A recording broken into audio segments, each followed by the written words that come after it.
Sorry, folks. Whoopsie. I went live on the wrong category. It's been a long week. We're still a little bit sick. So, my bad. Hello, everyone. How's it going? I hope you're all doing well this Saturday evening.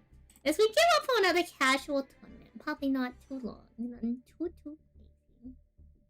Hopefully some exciting decks showing up for today. I hear rumblings of a couple different decks that are coming together, so you know.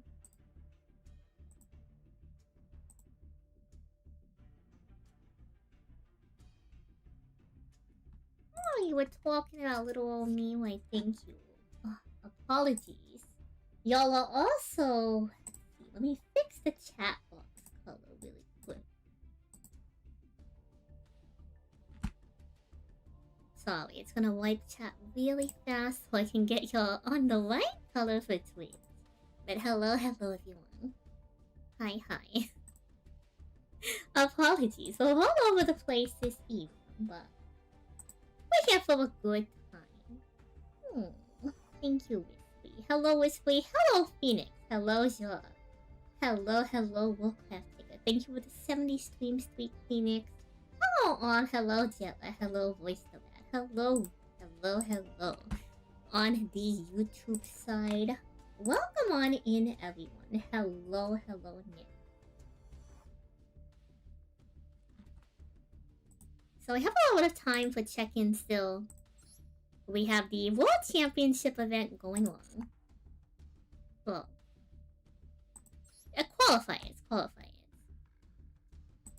This is actually a really cute icon frame.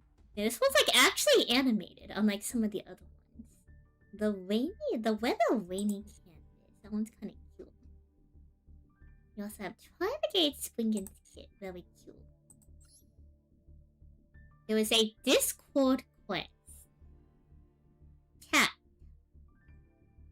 You can get an exclusive Blue Eyes White Dragon themed decoration for your Discord profile.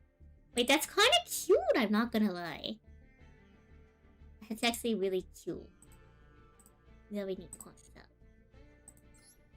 There's also the Shadow Duelist. So, if y'all have been seeing what Konami has been doing on socials, they're doing another Shadow Duelist, but I think they're deciding to like discontinue it. So they're trying to play up the drama by having you vote as to which the final Shadow Duelist will be. So they have one of two guests that they have going on.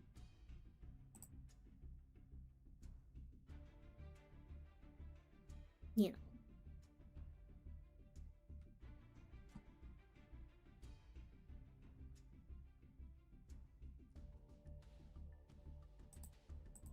Either way. Oh, hello, Babuchon. Welcome on. Either way. Really excited to see who is showing up to Throwdown. I suppose we can set up the duel room.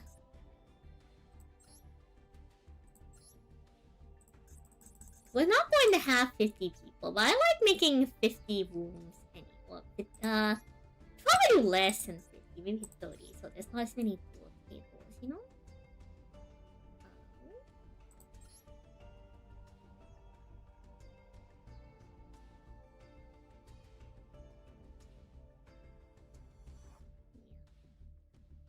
List spectating off.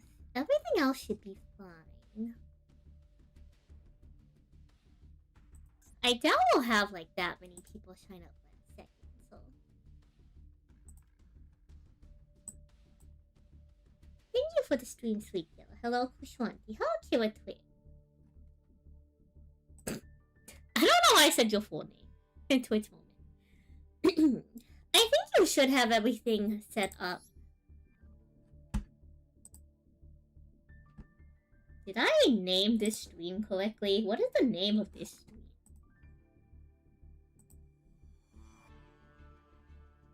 Did I name the YouTube stream correctly? I did name it correctly. Wow, look at me go. Let me copy the tournament room ID so y'all can get in. for our participants. Y'all can still sign up.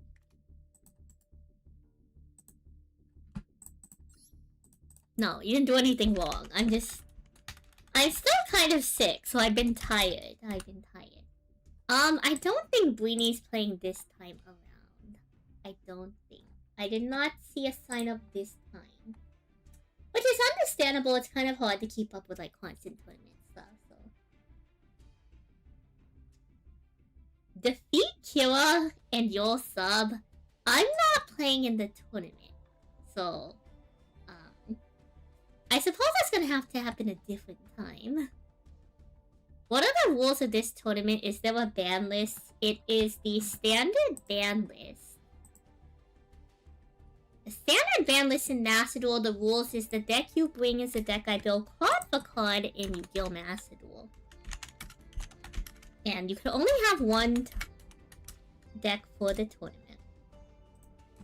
So if y'all are interested, sign-ups are going to be here. I'm not sick and tired of you now. Don't make me drag you in here on your day off. I'm not sick and tired of you when you see me. Yeah, no ban list, free to enter. Y'all just hop in the room. I'll make the brackets. Let's see.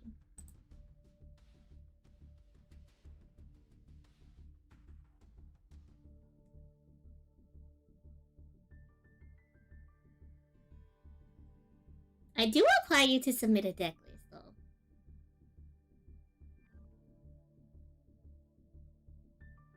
So that is one thing in particular.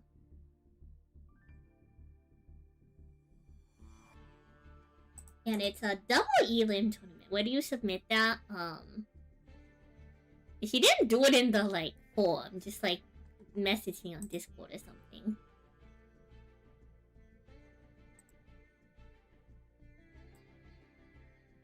Blue Ice border looks cool. Oh, that's kind of neat. They did Blue Eyes kind of like, that kind of reminds me of, like, what is that? The Crimson Dragon? No, I would never be a YCS champion. Oh, wait. Okay, maybe not never, but my motivations to do so, well, WCS champion, rather. My motivations to do so are fairly low. Maybe if Tendenko gets, you know, like, really meta or something, but a lot of the meta decks, like, rarely move the needle for me. So, kind of takes, like, a lot of focus, a lot of effort. Thank you.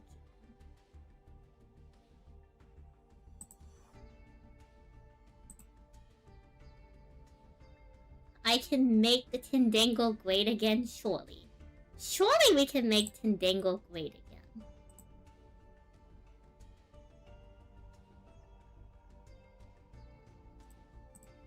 So let me go ahead and start checking everyone in.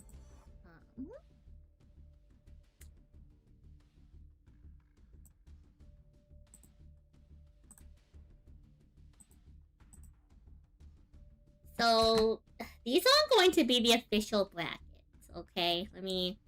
I have to add a... I hate this. Activity...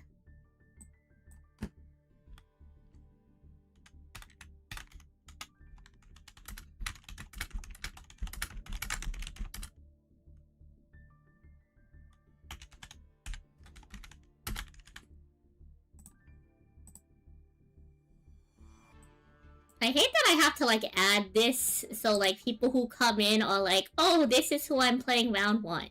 Every time I do tournament sign-ups. I swear. Every time. Every time. Every time. Hashtag cheese 2. Make it great again? Nif, you're so right. You're so right.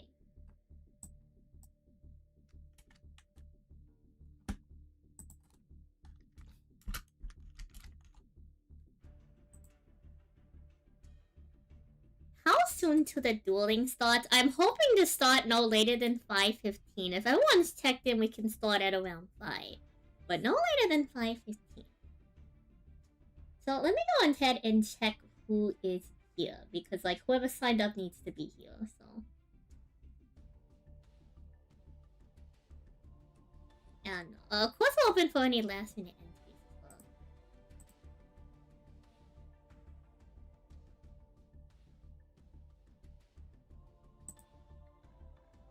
Oh, Neko Hero, come on in. How's our day going? Not too shabby.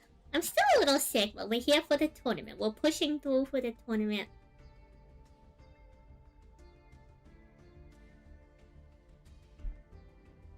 I have to start hiding the bracket before it's randomized. I suppose, Neville, like, here's the thing.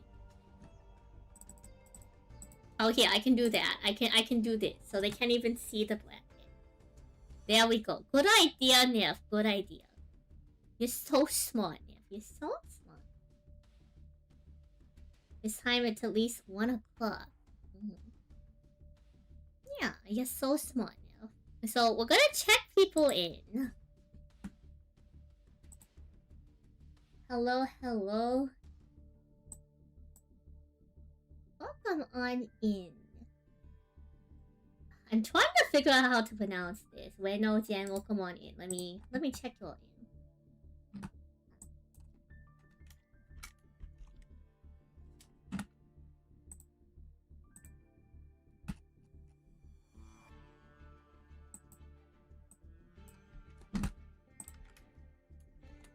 So you're probably wondering, like, what's with the double names? If someone has a different Twitch name from their Mastodon username,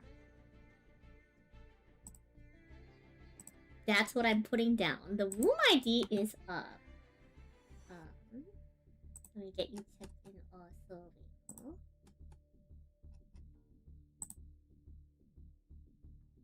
I don't think you're playing it. No. Yes. I'm just crazy.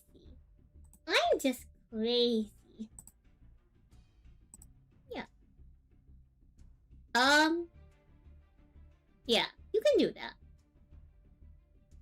Yeah, you're welcome to go ahead and do that.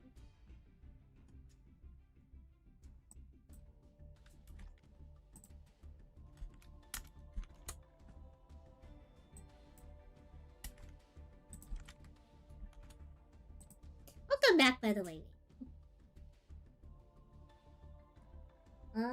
Let's see. More check. More check.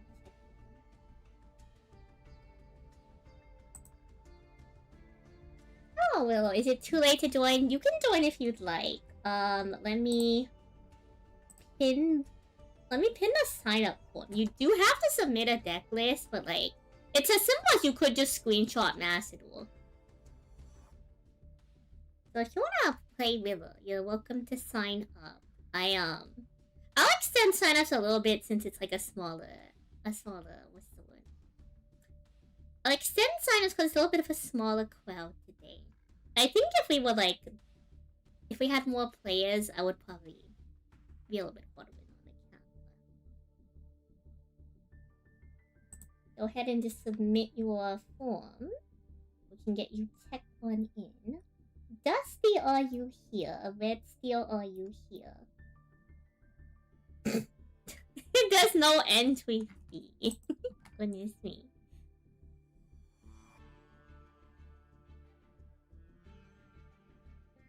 I'm gonna have a great time. I know sometimes y'all prefer me to have a co-caster. I want to cast a couple of these solo, because I might have to fly solo for a much bigger tournament, so... You know, as fun as having a co-host is, I do want to get a little bit of practice in just by myself, Surely we can keep y'all entertained, surely.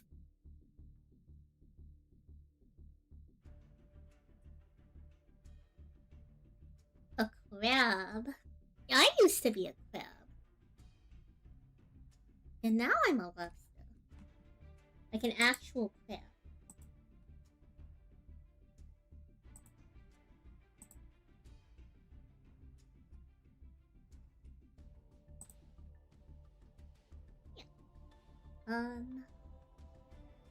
So we're probably gonna start like around like 15. Yeah, like actually a crab. A little blue crab. Like, actually. Yeah.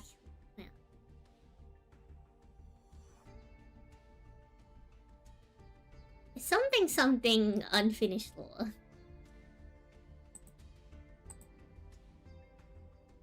So Kia's here, Reino's here. North is here.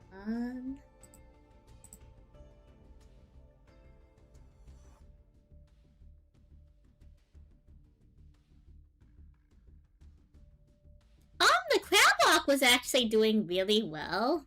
It's what inspired me to decide to go anime girl, actually. The crab walk was relatively, like, decent. I probably could have stuck with the crab walk, but I thought it would be fun.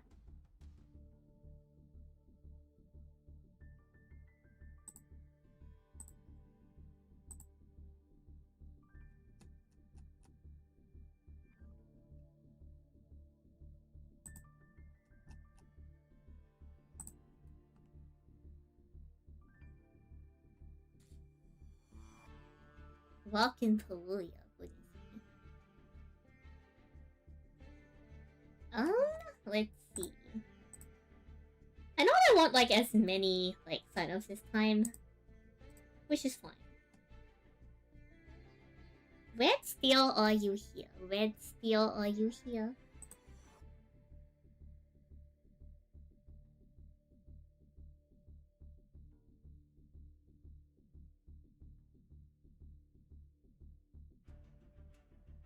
I know another rat. Another rat PNG VTuber related individual. Their name is Mad Concept. Their rat is very expressive. Have you been here before? Hello, Concord Resurrection. I'm sure someone waited you in here. Surely.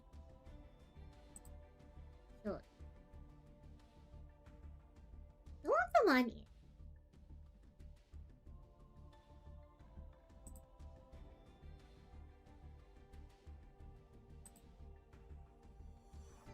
Thank you for the book. Alright. Anyone else getting on in? If not, we're going to have like a pretty small tournament tonight.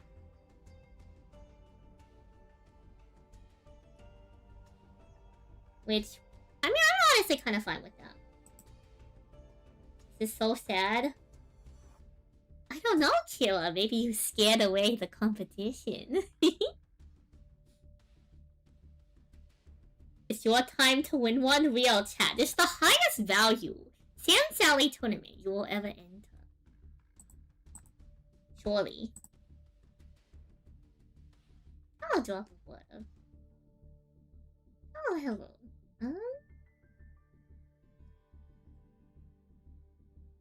Lava Twan, you're getting in on here? Alright. We'll get you in.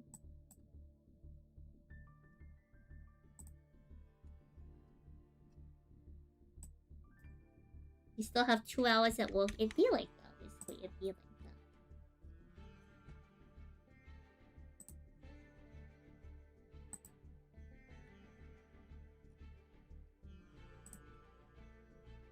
that. Highest value San Salie tournament of our lives.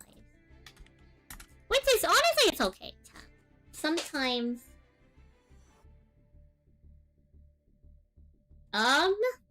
I suppose I will require you to, like, submit it, like, via Discord or something at some point. Come on, Holly Knight. Welcome on in. We'll,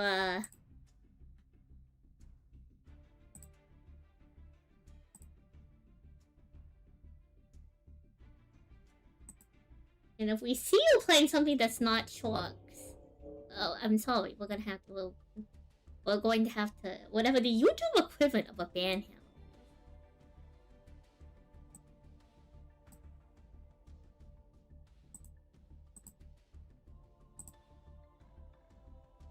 So, going once, going twice. Dusty.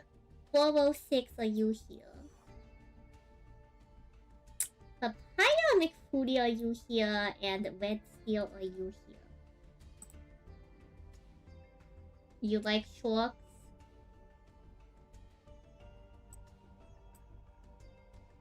You think I can make a Nexus happen in Shock Links? Okay, I will say that, like, if you were to have an Alestrals, like a... Not Alestrals, if you were to have, like, a Yu-Gi-Oh! Equivalent, like... A Yu-Gi-Oh! Equivalent to... What's the word? If you were to have a Yu-Gi-Oh! Equivalent to, like, Nexusing in Alestrals, you'd have to do it with, like, Xyz monsters. Oh, hello, Papaya! Okay, let's get you checked in. Welcome on in. We are starting soon, TM.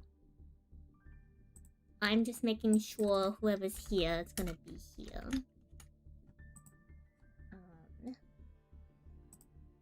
Let me check if yours is master. Papaya. Just papaya.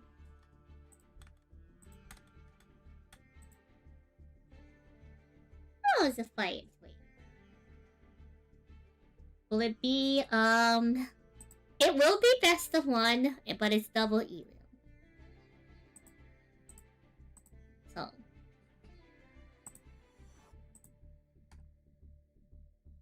Talks of cool. Okay. So the dual room ID.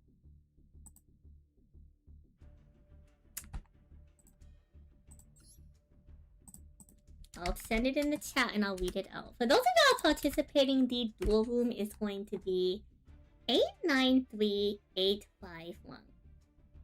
Kira, if you don't know how to join a dual room, what you are going to do is you are going to go to your Master Duel client. You are going to go to the Duel menu by clicking Duel. You're going to go to Duel Room.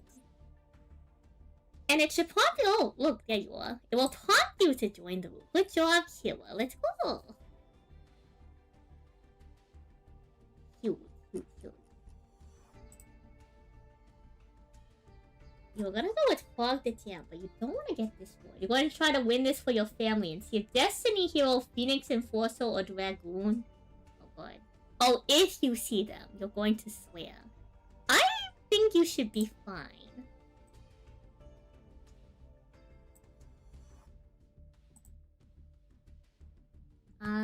Let's see.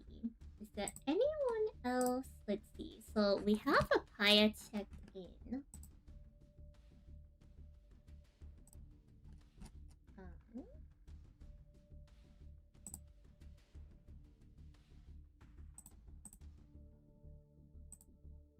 Papaya checked in. Dusty, Red Steel, are you here? Well, we're gonna have last minute calls. Did you miss the annual San Wawa Cup? No, you did not. We're about to start. I don't know if you have actually downloaded Master Duel. If you wanted to play, I could get you in, but you would have to tell me immediately. And also download Master Duel, which I think would take too long.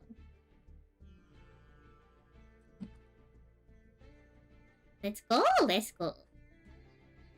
Alright, chat. We will have... You're just a spectator. We will have all of 1 minute on a Google timer. Let me get 1 minute on a Google timer.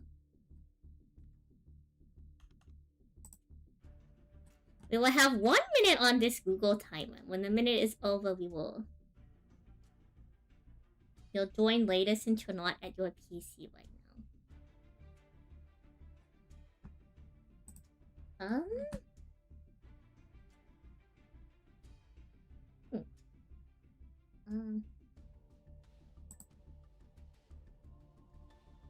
Yeah, I suppose it's a buy feel around 1.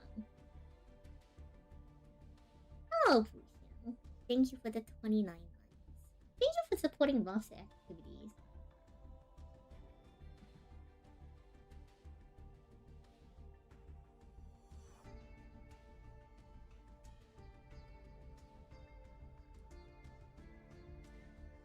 So, the tournament is supposed to have, like, the tournament is starting, like, now.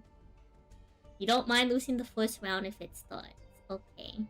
It is double Elim, though, not Swiss. So, just to make that clear, this is double Elim, not Swiss. So, your number C101 understood. Hello, Mikey Stock. Welcome on in.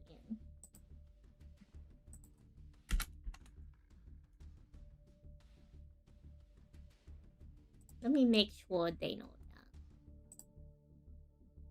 C101. This just makes it easier for everyone else to find, like, their opponent.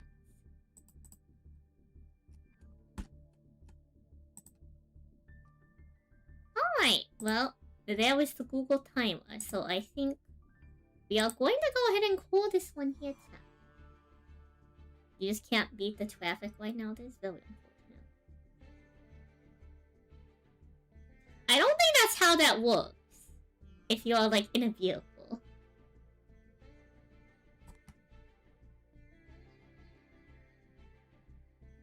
Now, I will say, chat, like, that is one thing with tournament organizing and streams, is, like, if I do an hour before the tournament begins, people say that they can't stick around to finish it when I start.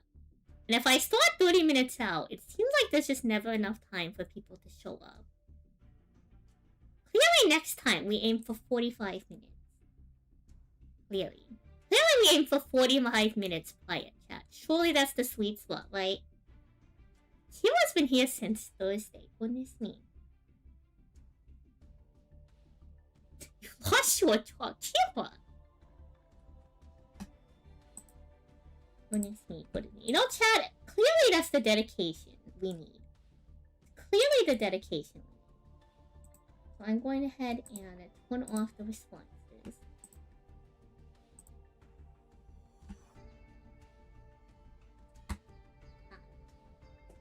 Yeah, so double elim tournaments are pretty similar. It's just, what happens is there's a loser's bracket. And for something like Macedon where it's like a best of one, I think it's nice because sometimes you just brick in card games, you know? Though I will say that, like, maybe if we have less than 8 people, I'll consider, like, round robin or something next time. Oh, souls. We are hosting a tournament. We are hosting a tournament.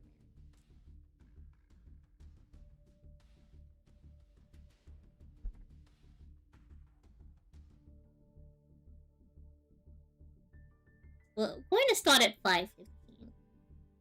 I think that is a good enough amount of time. What is the ban list? It is Macedon standard. If you wanted to get in, you would have to log on to Macedon right now and be able to send me a deck face.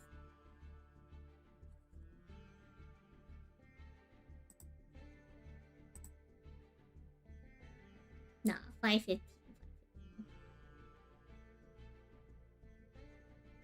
Whoever chose this time for... I said it starts no later than 5:15. So you have to give time for check-in, right? And then you have to, like, give time for people to get to their tables. Round starts at 5:15. You log in right now? Alright. I suppose we shall have a last-minute entry. Someone is having a round buy.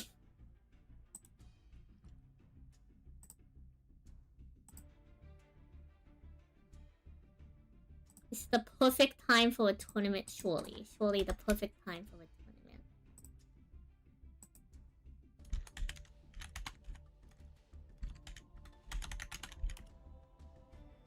I am doing a tournament. Well, I'm hosting one. I'm not playing. Also, like, you're either going to need to give me either via the Google form or Discord.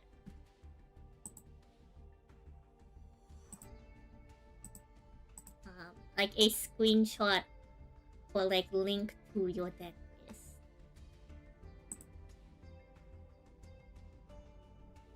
If you want to do that after round 1, that's also fine. But I will need that before the end of the tournament. Oh, Needy, welcome on in. Now you're a miracle waiting, goodness.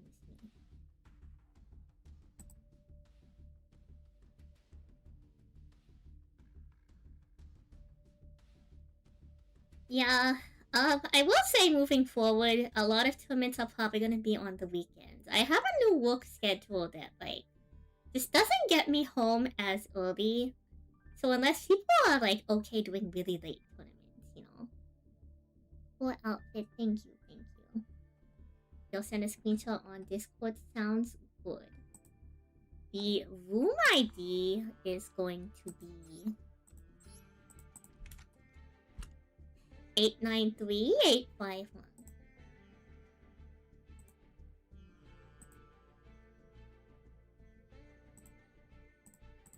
I will wait. Hold on. Just messes that to me. Alright. Going once, going twice. Anyone else? Anyone else? I'm going to call it after this. Going once, going twice. Hello, dearest all of us. Going once, going twice. Anyone else? Anyone else?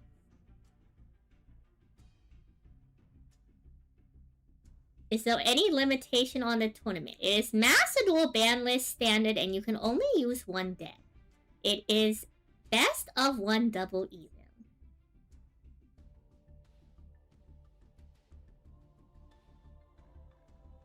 So, you want in? Say now, otherwise I will not wait for you. Speak now if you ever hold die pieces, Cat. It's okay if you don't want to participate. You can also just watch. Like I'm doing.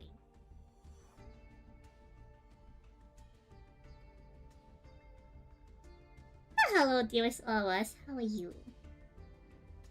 Alright, we have one more chat. One more.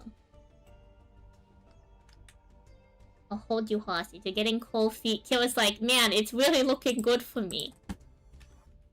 Looking slightly less good for Killer. Okay. Update. I don't think it should take longer than 520. Surely. It should not take longer than 520. Surely.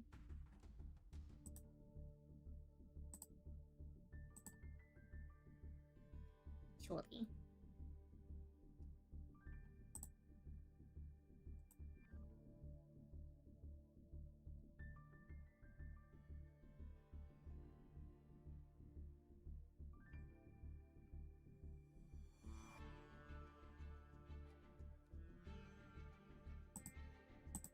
Also, I'm hearing news about, if y'all didn't know, Alestros is also hosting a tournament today. Now, I scheduled with this one long before they announced that they would host a tournament today.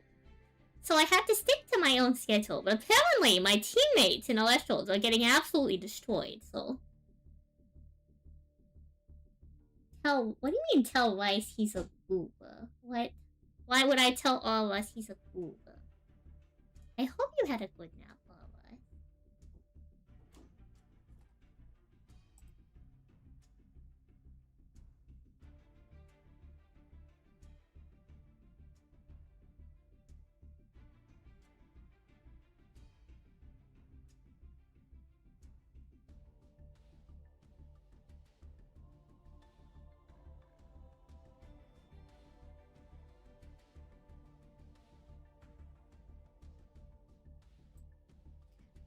Okay, well that was really weird. The cat is not in my room, but I guess the roommates are looking for the cat. I hope they find the cat. I don't know all of us. I think someone that rhymes with Zfoff said something on YouTube. Alright. How many people are in the duel room? Okay. For those doing the last minute entry, can y'all also hop into the duel room? And then I'll get the brackets up. Wait, I know we're still waiting on Mikey, so... Willow, if you need the dual room code, let me know. Cat on stream. It's not my cat! I can't put the cat on stream if it's not my cat.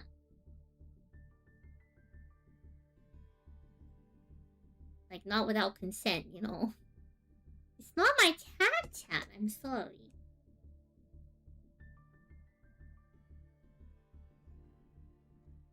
You hate that guy?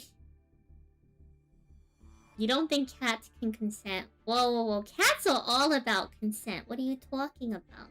You can't pet a cat without consent, otherwise it's going to bite at you or swipe at you. Cats are all about consent. What are you talking about?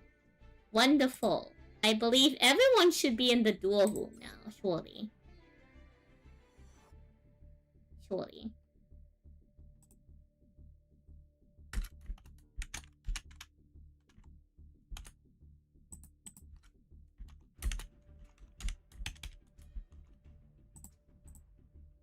Thank you for joining the duel room. I suppose now we can get the tournament up and running. So let me go ahead and randomize the list. 1, 2, 3, 4, 5. Number 6. Number 7. Alright, chat. These are going to be our first round brackets. Let me close the activity. So just find yourselves on a table. Any table. We have Willow aka C101 versus Papaya. We have Off aka Rigvalis versus Mikey Stork. We have Kira versus Reyno Bossman. We have Laratron versus Souls. So do find yourselves on a dual table.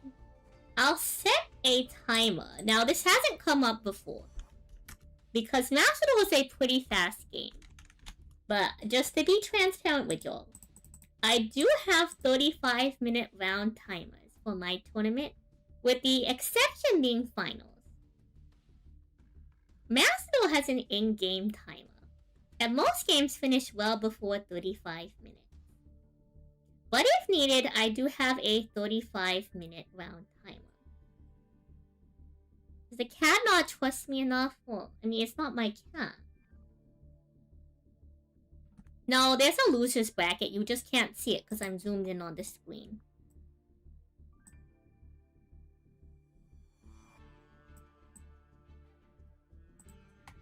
I appreciate the concern to double check, but trust me, I'm on top of it.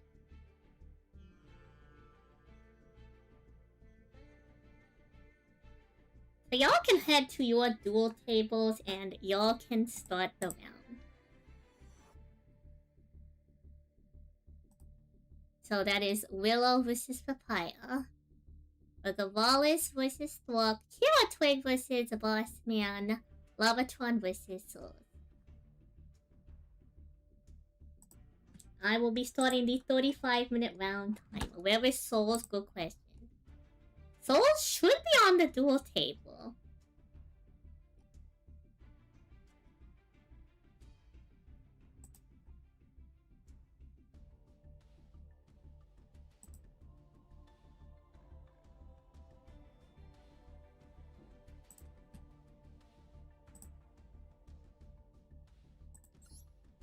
And just in case anyone needs it, here is the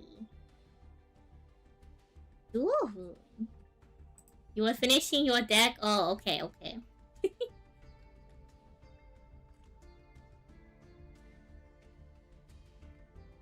Willow is, Willow is C101. I know it might be a little hard to see on the screen, but I'm zoomed in about as well as I can make it. Can you join as spectators? It crashed?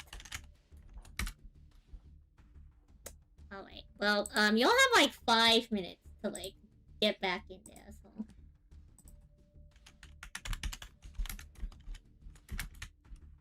If y'all want to spectate, the spectator ID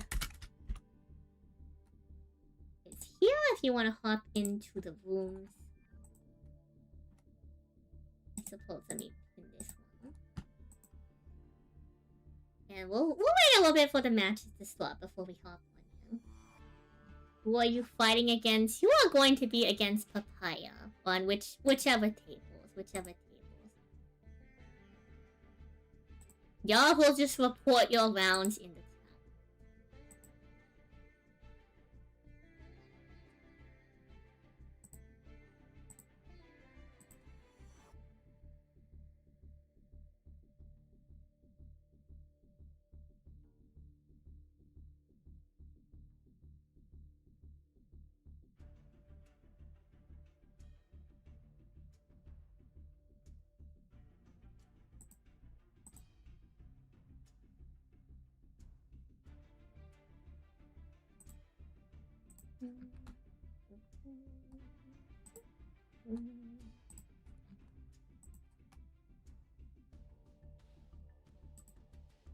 I'll hop on over to spectate just a little bit.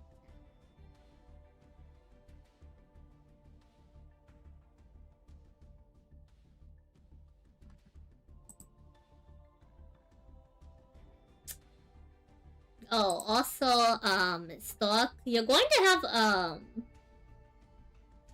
you're probably going to have, like, a 1-round buy. Most likely. Because Danielle says that they probably, like, they're still on the road. So I don't think they can make it to their PC. So they're going to take the first round loss, most likely.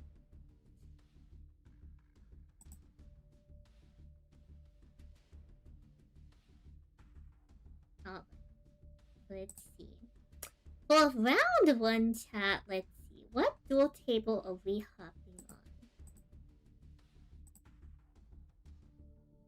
Would hate to give some people some cold feet. So, we'll start with someone who's a little bit more familiar with being camp, you know.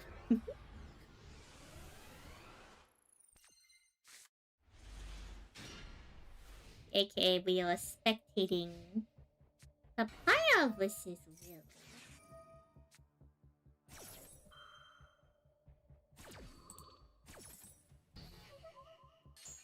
Dark Magician, that's crazy. We're going to draw 2 cards, and we have Sylvie of the White Forest. With the Alta Diabellista. So have about 8 duelists today, chat, looking to make their way to the top of the pack. This is a pretty standard line nowadays. Some people just run the Diabellista to get access to your extra deck, quote-unquote, Dark Magician fusion. Any spellcaster does it. So if you're not familiar with White Forest, it is a deck with a lot of gas and a lot of moving parts. They tend to be like 60 card piles, just because there's that many potential lines with it. A lot of the White Forest cards will interact with other White Forest cards on the board. They'll be floating monsters from hand, deck, and graveyard out to get into their higher level.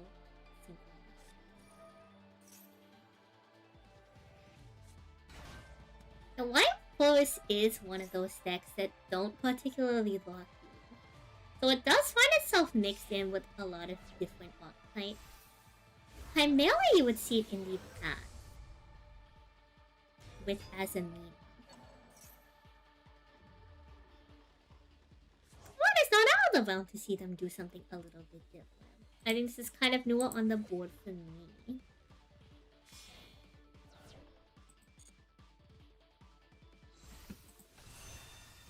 Oh, Diabell. White Woods are also directly related to the Snake Eyes and Diabella star cards via lore. Oh, Rocco, come on here. Yeah, what are you doing here?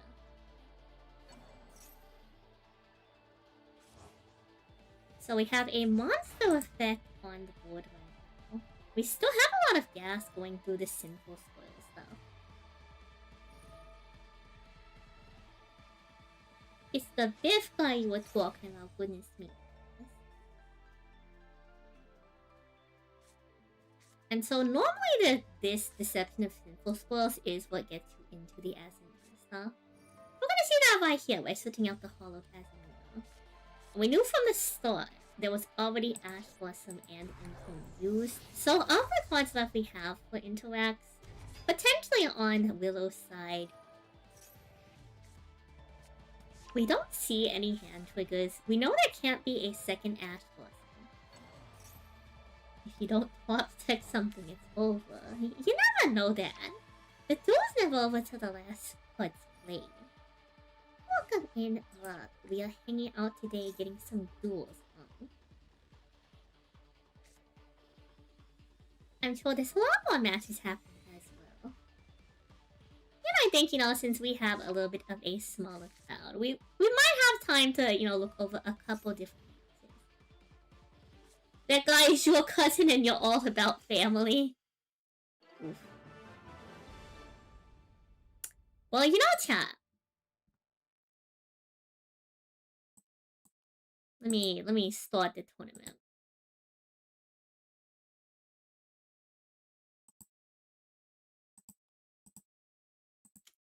Don't worry, because this is a double elim tournament. Let's see how the rest of the other matches are doing.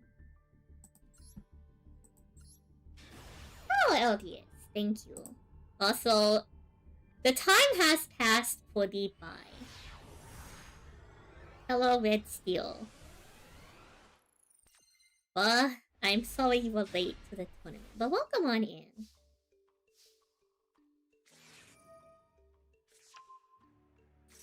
Thank God for losers bracket. I guess that was technically an option. As anybody who was late, I could have tried to get them in for losers bracket, but it's like a little bit difficult to what's the word? To balance. And I know like time zones are also a thing that's a little bit hard to keep track of, you know. That was a fast duel. Sometimes duels are fast. Your distributor will be selling magnificent losses for quadruple price. Goodness me. How are we doing today? We're doing spectacular. We're here for an all-exciting, ever-encompassing tournament. Hey, yo? Wait, chat. No one ever summons this guy. It's been so long since I've seen a Megalith player, I'm not gonna lie. Oh, no, I didn't miss your duel. Well, I didn't want to put you on the... I didn't want to put you in the hot seat yet, sure. If you were the opening match, I wouldn't want you to get nervous being on camera.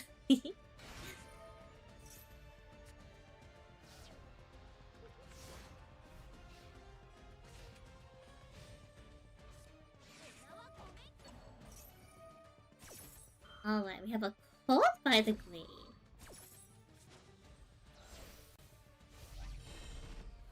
I'm gonna be opening on that too.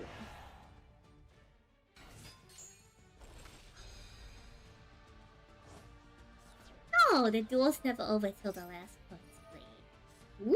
Ooh, a ghost spell.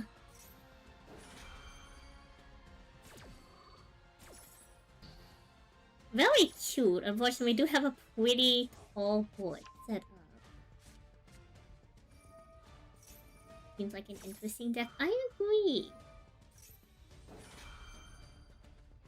I think since we have like such a small crowd, chat, we're gonna give everything a good old watch through, you know. We'll get the matches a good old watch through.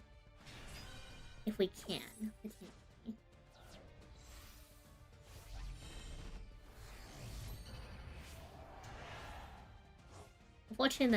Unfortunately, rounds can only go on so long. Yeah, you should be able to rewatch duels.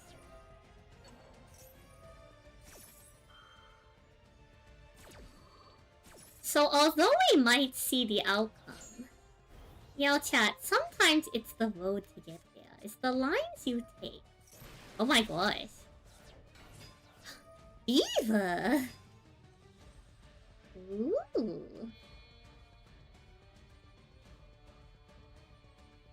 And where are we heading with this one? Hello, Sprites. Very classic. Ooh, and Sprite starter. Ayo? Ayo? Wait, what an opening hand for the Sprite player. Holy. Yeah, imagine opening on Sprite starter. Yeah, going second. Oh, play. I mean, sometimes you don't get a choice, you know. Sometimes you don't get a choice. You should have played with a Duel control deck. Don't worry. Chat, if you believe in the power of your deck and you pilot it, you know, as well as you can, surely you can win games. Hello, Spite Smashes.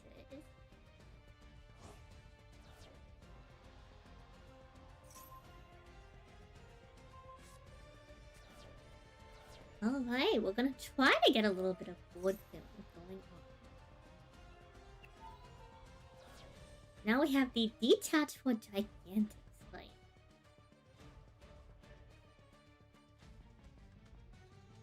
So let's see what our target is going to be. We're going to float Melfi Wari. Interesting.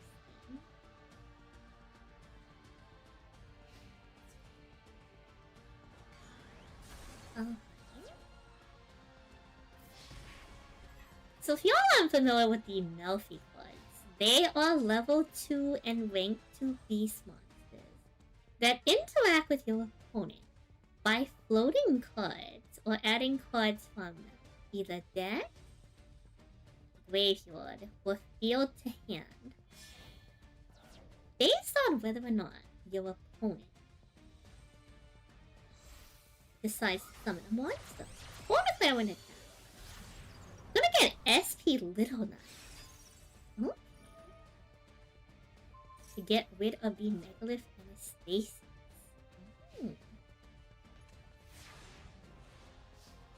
So we have a couple interrupts here. We have whatever floats off of Melfi Wari, potentially.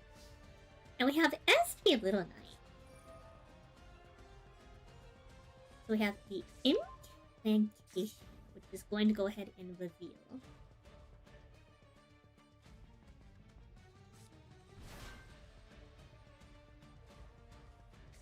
That's going to float us Incantation Candle. So it's gonna get us a ritual spell. A pretty common engine for ritual. So Melfi Wari is gonna return to the hand and float out 2 Melfi monsters from the deck. Melfi Puppy is a big staple, being able to float out a monster, and so is Melfi Caddy. We obviously don't want to give away anything too much yet, but there's a lot of lines you can get off between Melfi Caddy and Melfi Puppy.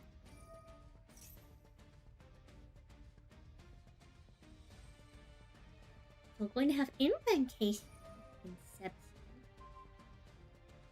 We're going to try to do a tag out to see if we can get rid of the necessary levels for the ritual. This is going to at least potentially force another card from hand.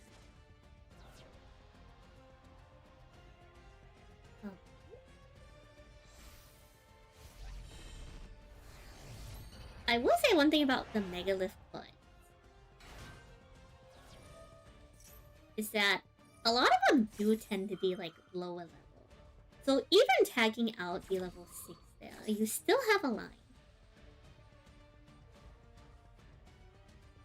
Melfi Puppy's going to go ahead and float here. Puppy yummy. Huh. Interesting.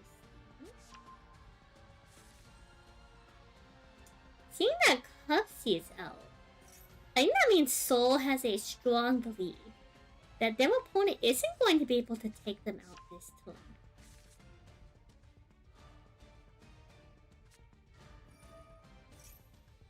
We have another Megalith Anastasis that we just grabbed.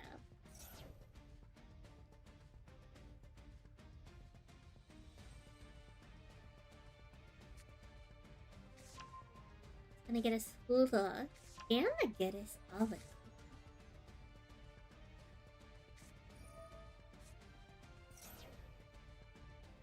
And so if y'all didn't know, Oratron also essentially functions as a ritual spell in the hand. Yummy Sprite is a thing. It is actually pretty popular.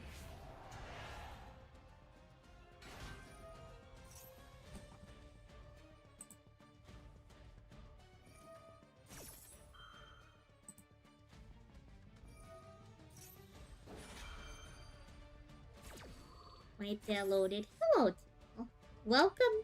Welcome in, Gino. You will make it for at least round 2, which is gonna be neat.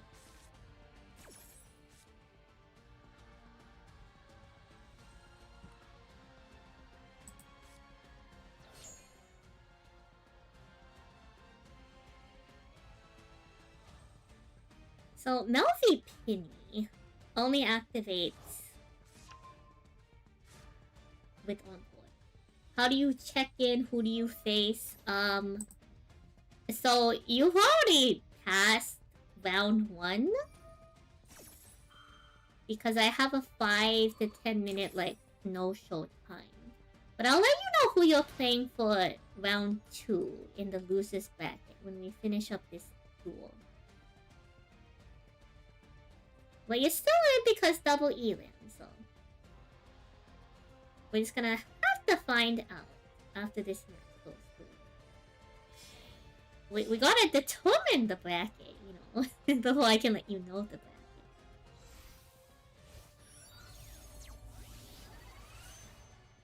Okay, Herald of the Arclight is going to be here.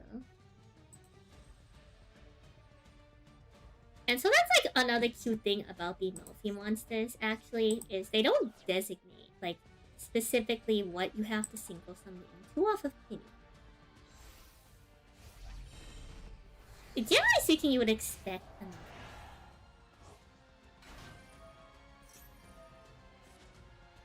And we are going to have another one of the soft once per turn effects of the Haggard. Trying to get us a little bit deeper into our deck. But it looks like this was just enough interruption to keep us off of whatever's going on. So SP is going to be back, the Implantation Wand is going to be back in the end phase. And I mean, from this position, honestly, Souls looks to be in a pretty solid spot.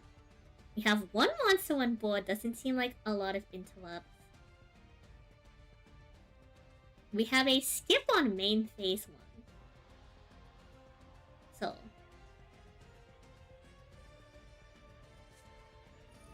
but we do have Sprite's Water, which is crazy. So we'll definitely get a little bit more damage on in this one. Especially because off Sprite Jet here we can grab exactly Gamma Bliss. I guess that could have also been... I believe there's one other spike. Nothing wrong with getting a little bit of chip damage and building up the board. Luckily, unlike Alestrals, Yuyo does have a main phase too. So I wouldn't be surprised if we got a little bit of the yummy monsters coming out here. We do still have yummy supplies in here.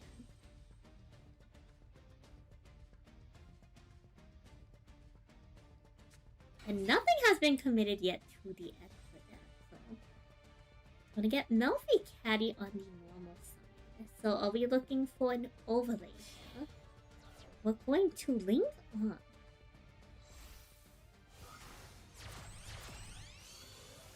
Into Spite Elf. Gonna go ahead and float another link to it. Wait, the Spite Elf is like the core of the Spite strategy. Unfortunately, it has also been used in a lot of different decks to facilitate some relatively questionable gameplay patterns. And in the end phase, I believe we still have Melfi Wally in hand. So we should be able to also get the effect of Melfi Wally to touch the board.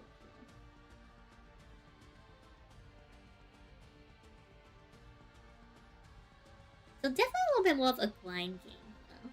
Sometimes when you have smaller monsters, you do play a little bit lower to the ground. And we did have to play through a pretty big board, starting off with Megalith going first, several monster negates, oh, IP. So we have a little bit of interact off of Wally here is going to probably do that same cycle of floating to Puppy and Caddy. We know one of those sets is going to be the Yummy Supplies. We grab off of Cupcake Playa. You still have a tag out off of SP. And IP can even get you to Fancy Ball here if they want it in the extra deck. So we're gonna get Anastasis. And we're going to be adding our Megalith.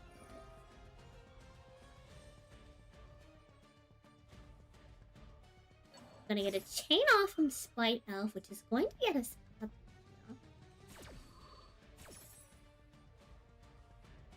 Which means now if we have Wally, we can prioritize a different set of blows.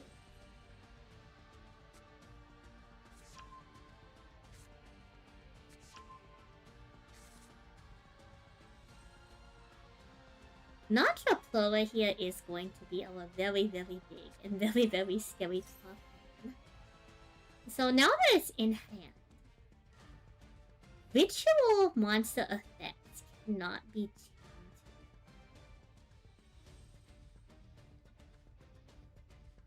At least they can't be activated.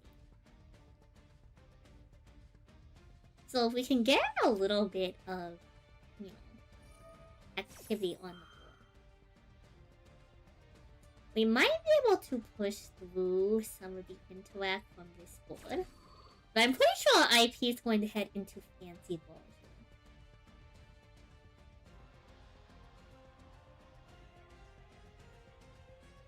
So we're gonna have to see what's gonna be revving up on their side. But Megalith does still have a lot of lines from this position. It is a pretty resilient deck, a lot of the effects, because they are older cards at heart, or soft ones, but...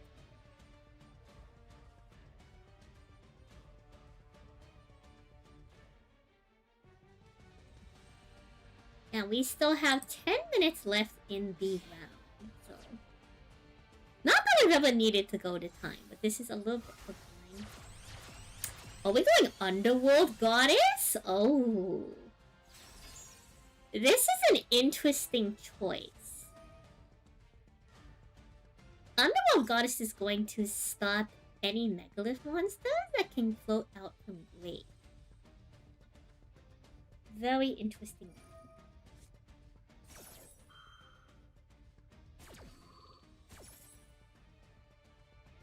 And Souls won't be able to respond to Avatron's effect. Because of Ultra Close effect. Oh yeah. We're gonna get Woman Defense.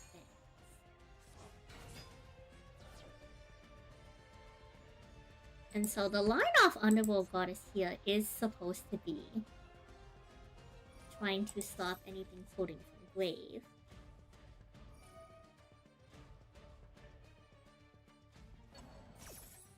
But that only stops the summoning of monsters, not the adding of monsters back to him.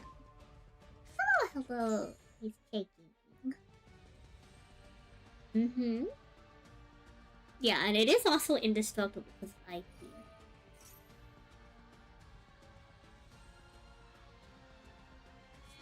So an interesting line to decide to go for Underworld Goddess, but I kind of understand. You don't want them being able to float, so this forces them to only play from hand.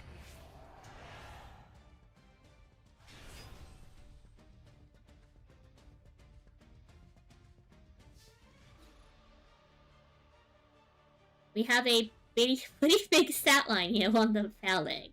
And that's gonna be just enough. Summoning... Wait. Summoning the Cupsy in attack here, chat. A little bit too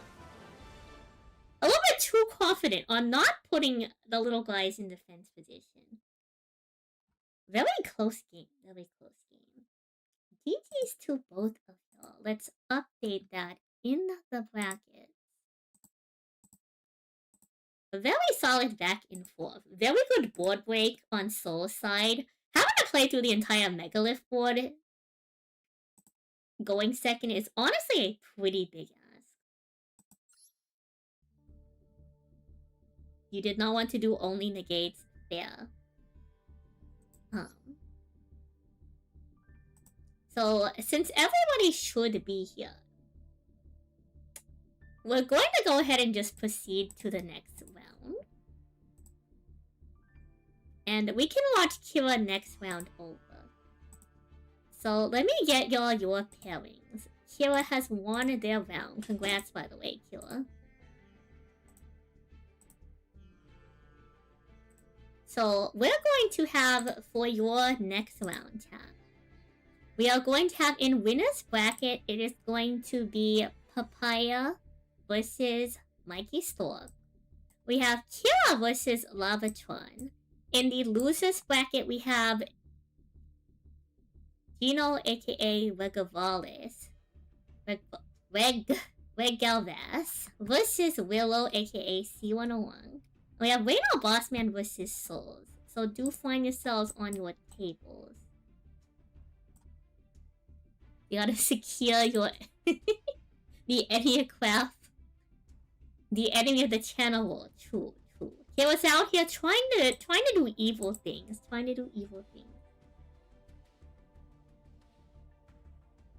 You thought Cupsy would activate? It do be like that. So do find yourselves to your tables again. That is in winner's bracket. Any table we have Papaya versus Stork. We have Kira versus Lavatron. We have Willow, aka C101 versus Wicavalis, aka Dino. And the Reno Bossman versus Souls. So y'all should be able to find yourselves on your tables. I'm gonna give y'all like 5 minutes to get set up. If you want to start the round right away, you are welcome to. But I'm gonna give y'all like 5 minutes to get set up.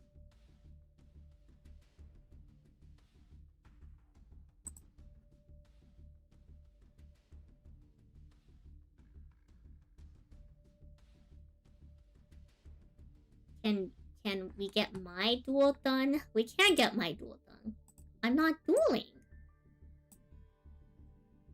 So again, there's Papaya and Stork, Kira and Lavatron, Willow and Regavalis, which I think Gino's probably getting online. But and then Reno Bossman versus Souls. Do you need the duel room? Do you need the duel room, Gino, or are you here?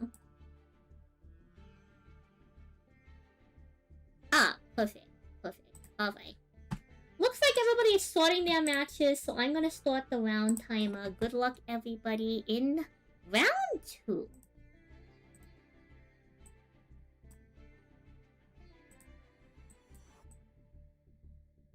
So I'll probably want to have what looks like, let's see, 1, 2, 3. So about probably 4 more rounds. One of those rounds being a half round from loser's bracket. So last match we did not see Kira on the table. Nor did we see Stork's match or Vicabalis' match. I suppose we'll see what Kira's up to. And if there's time, I'd love to hop over to some of them.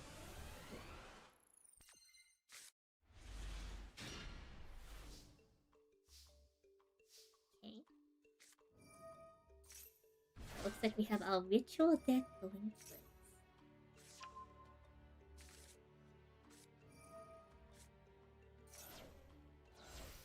So Megalith is actually one of the earlier decks that you can find in the what's the word?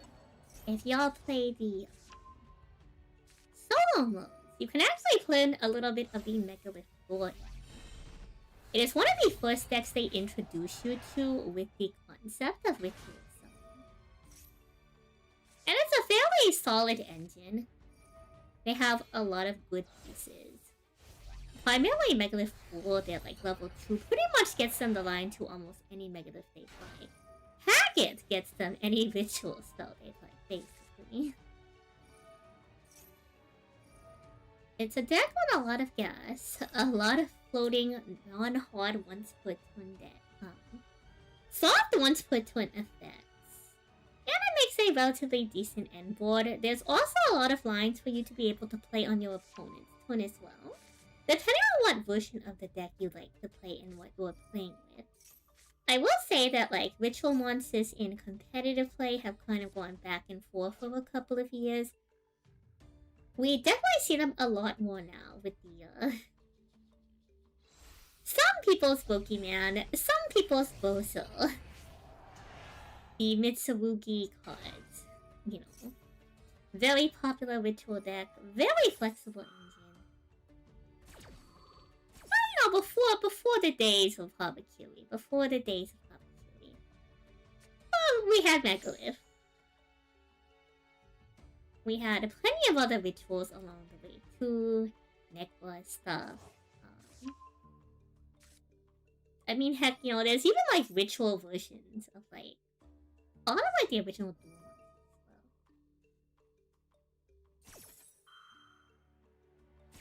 well. A lot of the end board that you'll see Megalith make is pretty standard for the time. It's a lot of like either direct monster negates or like specific spell attack negates. I can't quite off the top of my head remember if there was one. But it's a pretty solid board regardless. There's a lot of flexibility too on the line. So Megalith Unformed. It's one of those cards that I mentioned that does let you play a little bit on your opponent's when you do so.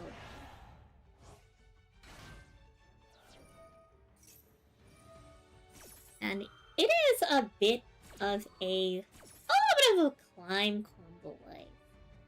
To kind of get your full board set up. I wouldn't exactly call it like linear, but I also wouldn't exactly call it like non-linear either. You know, there's a lot of potential lines. You do try to get to the same end boards a lot of the time. We did grab the field spell here though. So, this one is kind of new if y'all haven't seen it. It is a general blanket protection for all of your Megalith cards. It works similar to the Trapped with Field spell, so like the first time something would be destroyed for the turn, it does.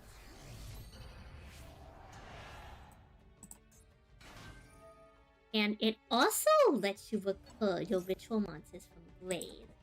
In terms of ritual monsters I'm a little bit more familiar with, I play Vendred, which is a zombie ritual deck that is a little bit more unique than most ritual decks. By virtue of normally you need the ritual monsters in your hand to be able to ritual summon into them.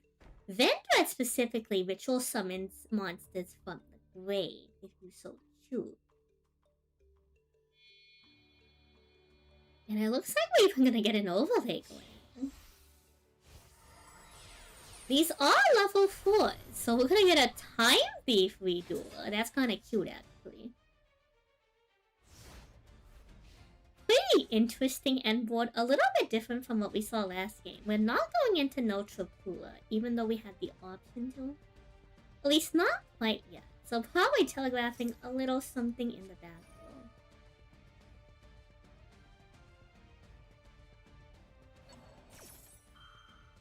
Which is the Megalith Emergence. And we're gonna try to get that online as soon as possible. So Plulock is going to be there. And Plulock is also yet another one of those cards that allow you to play on your opponent's turn within the Megalith deck. So you're able to quick effect ritual summon a Megalith ritual from your graveyard. Which is why you saw in the previous duel the line to Underworld Goddess. To force them to take an alternative line from the duel.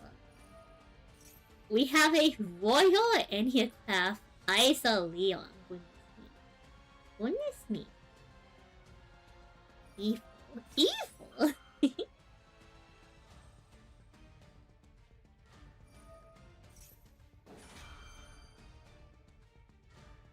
So we're gonna go ahead and chain to this. First off, we're going Plulock and chain blocking with the pool effect. Pool summons from death. So you have to keep that in mind.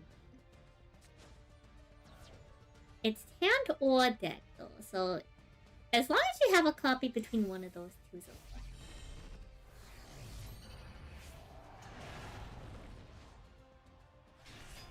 So Natrapua is going to hit the board now on Killer's turn. Gotta go back to a thank you. Thank you for hanging out. Thank you all. And we have Ock hitting the board as well.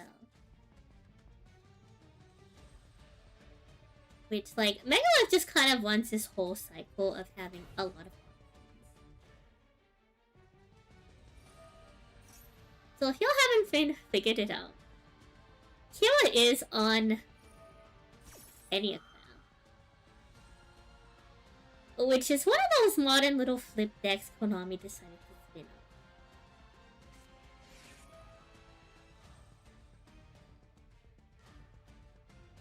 We have Sol and Luna, which is going to act here as a little bit of a flip-flop.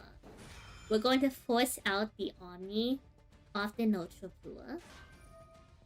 But now Leon's going to flip itself anyway. Y'all don't know a lot of the Enneacraft cards do stuff when your opponent responds to your actions. So this is kind of cute because either way this forces a situation where you're going to get Leon flip.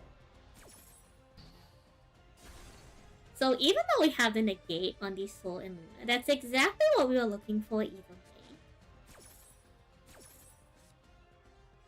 And we want to chain that to the Tribute here, just to get the effect off. So if y'all didn't catch that, we bounce 3 cards backhand off the effect of Leon. Oh, Richard Blood. Welcome on in. We are trying to set up our pen zones here. We have our 0 scale. So we're gonna chain to the establishing pen zone. Bring out another Megalith. So again, chat, a lot of these are soft ones put to an effect. How dare Kira use Enneagram? Well, you know, chat, some duelists. We are live now.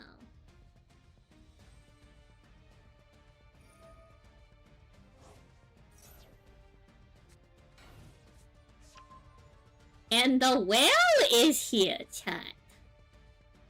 The whale is here. And if we can get any Enneacraft monster face off, that's a little bit of an what I would normally say is an easy beat over. You do have to remember that Portal is here. But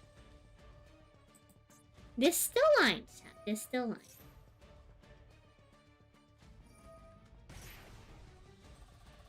So we're gonna try to play the illusion of choice. A lot of Yu-Gi-Oh! Effects allow you to reveal 3 Enneacraft cards.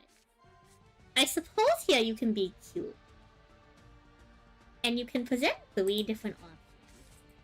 If you run multiple copies of a card, you also run the ability to just making it the illusion of choice by becoming 3 copies of the same card.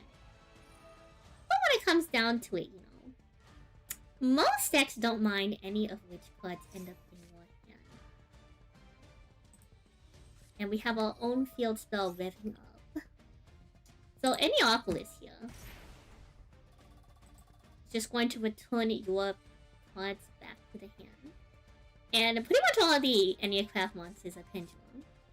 So any of them you want, you can tap them back. And now you probably wonder, like, what is the reason? Why would I want to return my Enneacraft monsters to your hand? You want to free up pendulum. You also want to have them in the hand to activate the effects of your other Enneacraft monsters. You probably should not have come with an off-meta deck. What do you mean? I believe off-meta decks can win. Surely. Where's your boy with the Ash model? You know, Nif isn't always here, you know. Oh man, xin chào chào bạn. Chat, I don't always need to have a co-caster, you know.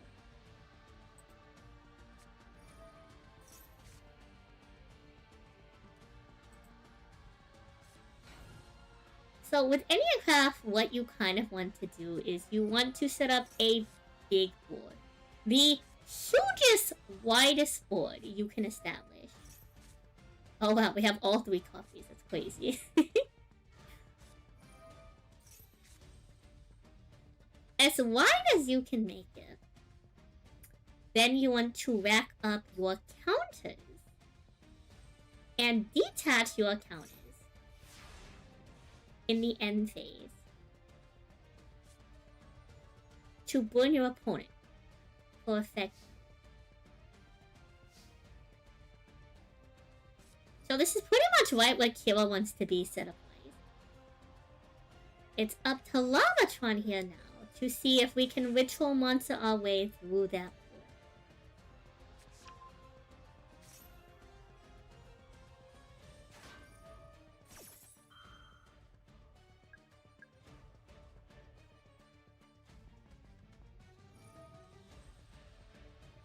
We'll have to find out how that goes.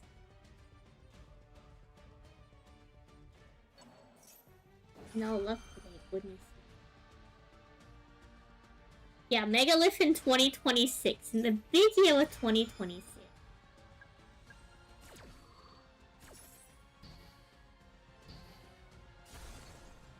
Also, can we like discuss the spider? The spider goes crazy. The spider just says that anything you interacted in the chain negate the effect.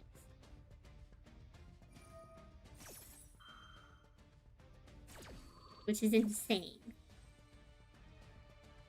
The other interesting thing is any Oculus allows you to tag out and return some of those monsters when they activate their effects, which, if you use them to search out other Enneacraft monsters, you could set them that turn and then flip them face up afterward. It's a pretty high impact deck. It has a lot of interactions with your opponent. Although I know what's coming with a lot of your set cards, I could imagine on paper that this deck is like a little bit difficult to keep up with. In Massador, I can just see that they set a certain card face down. And I can scroll back up, click it, and read what it does, right? I'd imagine on paper this is like such a hassle to keep up with. Flip monsters aren't real, they can't hurt you, goodness me. Goodness me. Flip monsters are real, and they will hurt you. Your friend did that to you, IRL, that's crazy. We still have Arbitron in hand, which is going to be our in-hand ritual spell.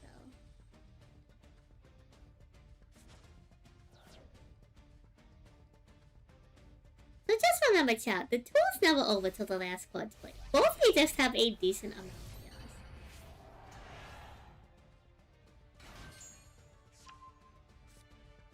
Oh yeah. I mean, you do want the counters. Why now we're at 6 counters? You have to know that in the end phase, any Aquapolis is going to burn the opponent. For burn damage. So unless we can find a way to get rid of any Aquapolis,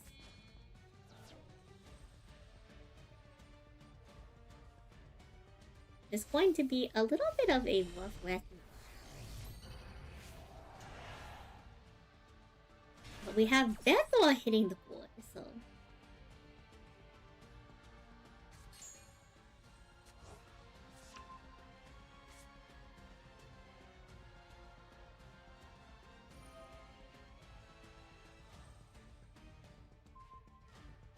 This is actually a really cute line.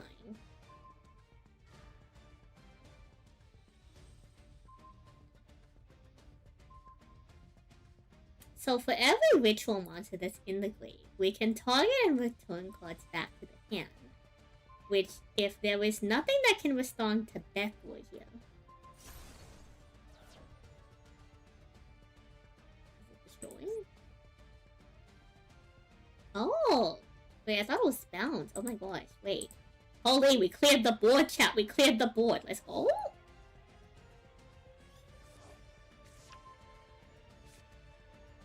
Wait, I thought Beth would bounce. I can't read. Oh god. Oh god. Now, the main phase 1 skipping.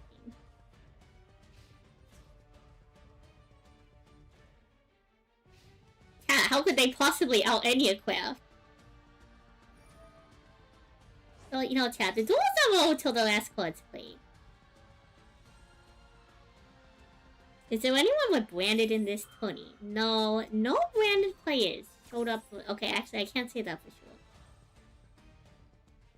Technically, there's nothing that says that you can't hide a branded engine in a Whitewoods deck. So from what I've seen, there was no branded so far. Don't make me change that statement.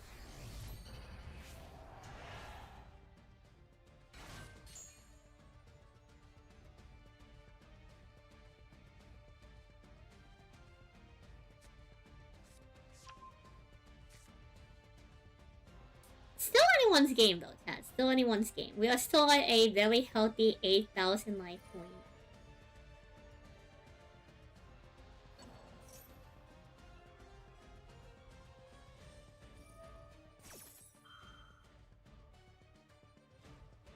We still unfortunately have a decent amount of Indiacraft monsters in hand as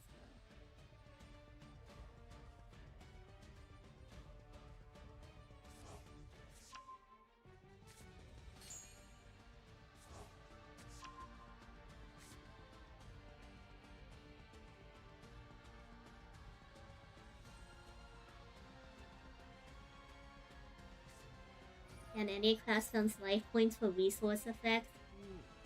I think half life points matters a lot. We're gonna try to fire the reset, and that's going to be immediately stopped by the pull-out here. Man, am I gonna end up playing Megalith? That's crazy. 2026?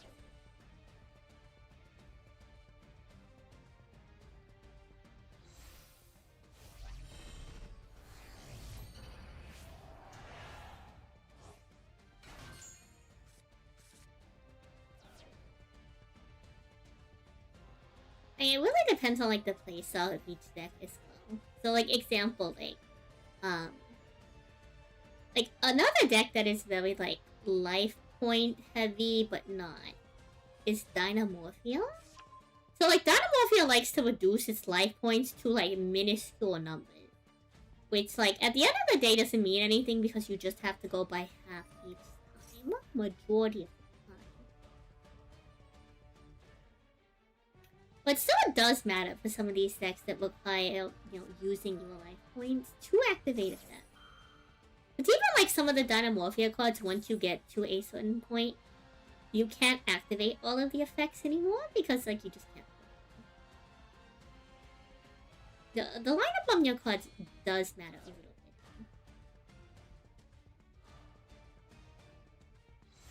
That's the other like strong thing about Megalith cards. A lot of them do have tied soft once per turn effect.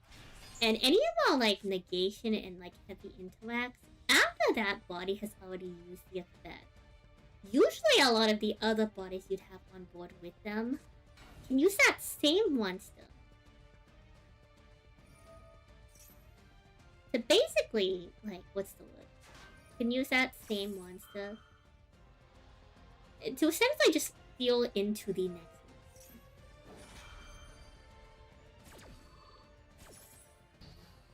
one. But this is definitely a tough board to crack on the Indiacraft side. Not sure if we're going to make it through chat, but Duel is never over till the last Let's Play.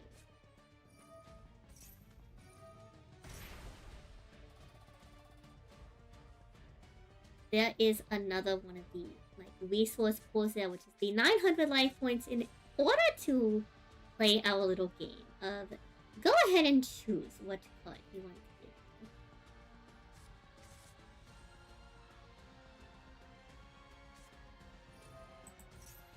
Set up our pen scale and pay another 900 life points. We're going to grab ourselves another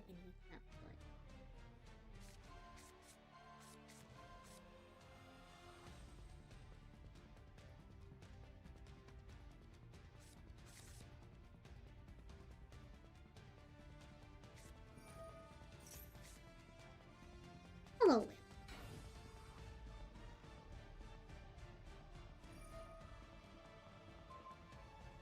So we're gonna go ahead and bounce back our pen scale here. Gives us a little bit more room. We're going to any craft weaver here. Funny to see that being played in the pen zone. I suppose there's no card to like punish it, but hypothetically if there were a card to punish, you know, the activation of a spell card, that could spell a little bit of doom. We obviously in the Megalith deck don't have to worry too much about that, but there are a few odd cases where you do want to avoid trying to place spells into your pen. And that's pretty much all we have going on right now. We don't have any immediate pen skills set up to be stacking our counters onto. So that's a little bit of a concern. But again, Duel's never over till the last card's played, and Megalith does have a good amount of a cushion because you can add back a lot of the cards you played. But at some point when you run out of Megalith monsters, you know, in deck, you can only really float back so attacking the face down monsters makes the effects null sometimes. I suppose it does depend on the Enya craft that was set.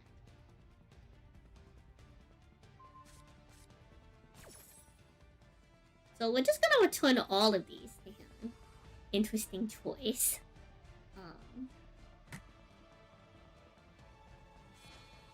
I suppose the second once per turn hasn't been used on the Anastasis, and the important part of the continuous spell has already been used.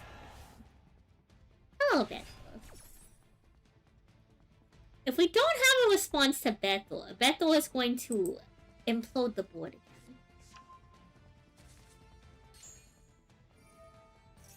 But we have a Gario.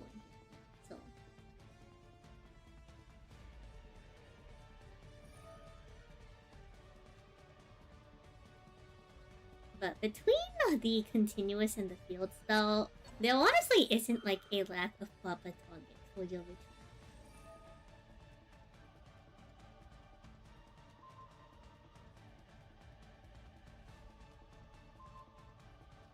And we're gonna try to get rid of any of this. Yeah, actually, we might go for a full board. We should have enough target being great.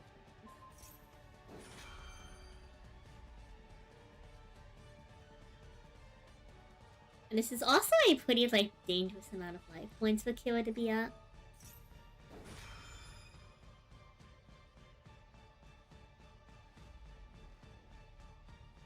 So we're gonna go ahead and use any offers here.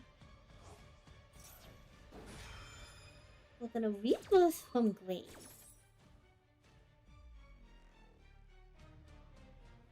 Let's see if the flip effect of any of these are really gonna move.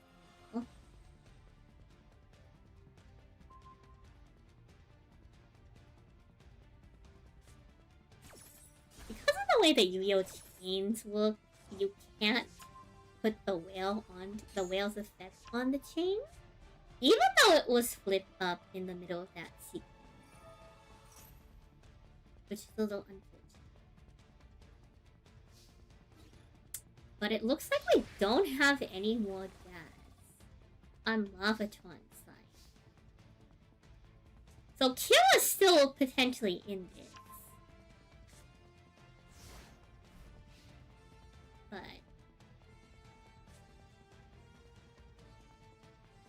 unless we can really push the needle on the board here, it's not looking very hard on Killa's side. This is going to be our last Enneacraft ad for the game. And if y'all didn't know, Avatron also works on your board. You say this as a man who plays a lot of flips. I also play a lot of flips. Unfortunately, flips aren't super strong. But here's the thing, chat. The duel is never over till the last card's played. Even when faced with uncertainty.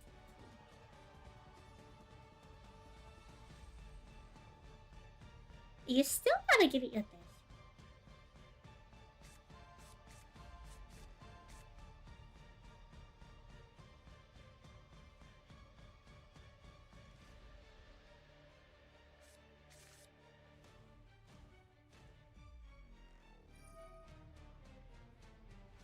heart of the cards, surely. Surely heart of the cards. Surely.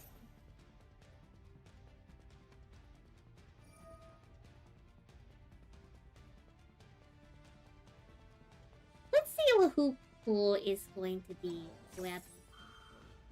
Oh,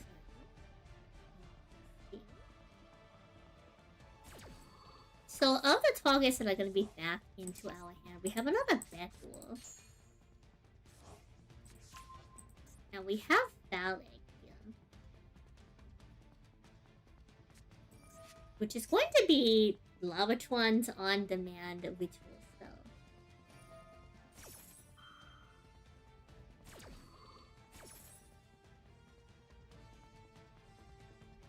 I will say the green pyramid. Very iconic.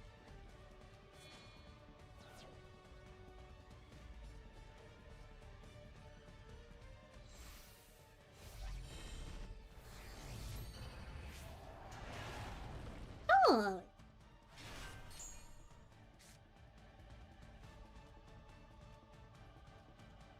So our one is a return to the bottom of death to negate and destroy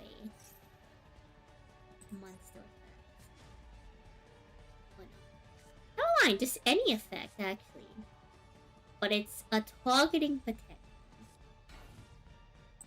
So if you can get non-targeting effects, you're not gonna get anything interact-wise.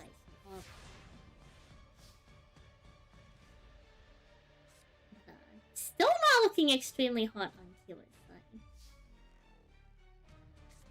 I obviously don't want to call it yet, chat, but we pretty much have full access to our resources here. We do have the ritual. We do have the ritual summon in hand on top of four, still on board. You play sub Terra, goodness.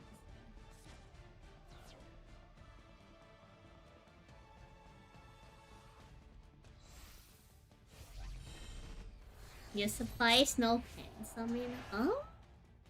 Do any of the Enneacraft monsters have, like, an actual pen scale? Oh. I don't know if there's an actual Enneacraft monster that doesn't have a 0 scale. That's the thing. In order to pendulum summon, you need the diamond to have a different number. They are pendulum monsters, but they never actually pendulum summon. Like, it's physically impossible.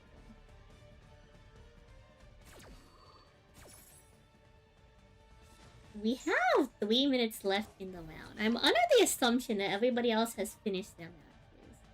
Well, 4 minutes left in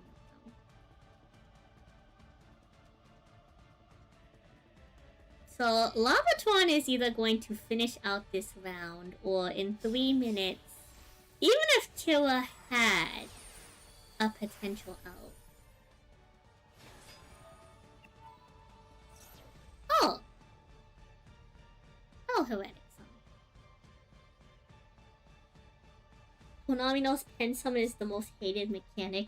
That was all your gas. Yeah, I was about to say, like, either way, even if you did have gas,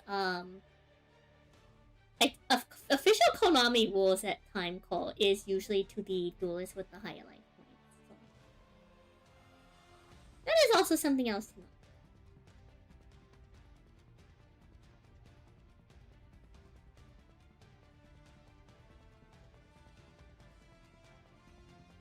Now in the TCG, it's a double loss?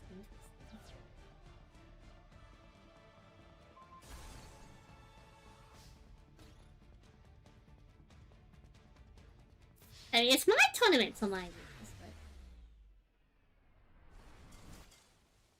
Current timing allows double loss when time is called and the result is not given. Well, congratulations, Lavatron. Very close match, both of you. Very, very good duel. I agree. I agree. But don't worry, Kira. Sorry, Lavatron won that one. There was always the losers bracket.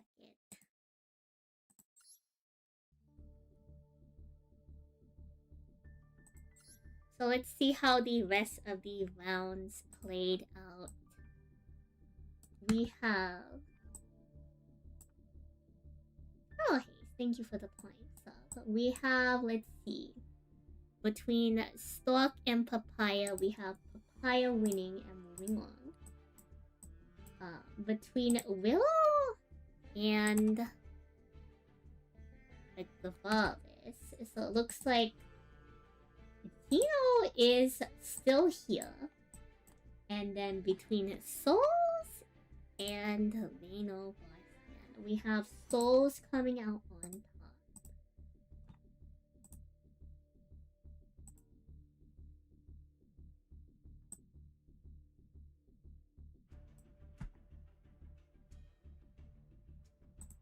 So thank you for those of y'all who are participating. Anybody who is making it to the next round, we're gonna go ahead and round up for the next round. So your next round brackets, we have, let's start with the winners bracket. We have in a winners bracket, we are going to have Lavatron versus Papaya. In losers bracket, we have Kira versus Gino. Galvas.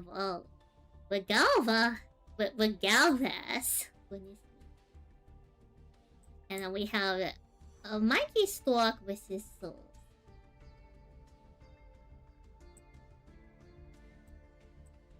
True, chat. You can always come back on the losers brackets for a rematch, chat. That is the fun part of Double Elim. So y'all can head to your tables and y'all can start whenever.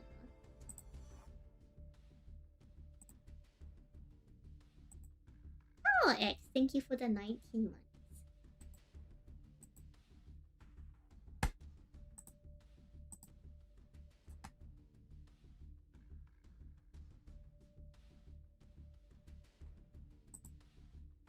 So good luck to those of y'all in the round. Again, that is going to be on winners bracket. We have Papaya versus Lavatron. Losers bracket, we have Kira versus Galvas. We have Stork versus Souls. And then that's going to lead us into the losers finals, where whoever wins in winners bracket is going to have to wait around for a couple matches to finish up.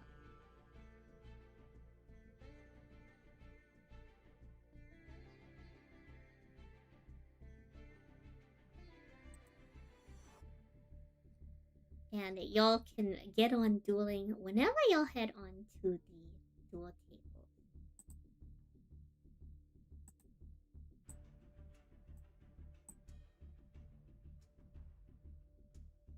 You're gonna die next? No, it's Double Elim. You could always just come back. If they knock you out of winners bracket, just come back and get them again. It's fine. Give them a run for their money, you know?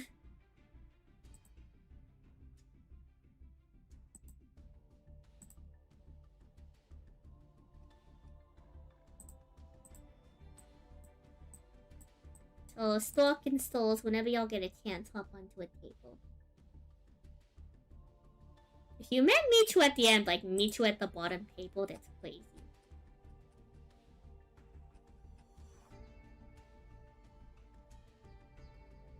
Now, how can you win the mountain? Clearly just wanted I'm gonna go ahead and start the round timer. Not like we ever made it to 35 minutes, like just for the, you know, the posterity.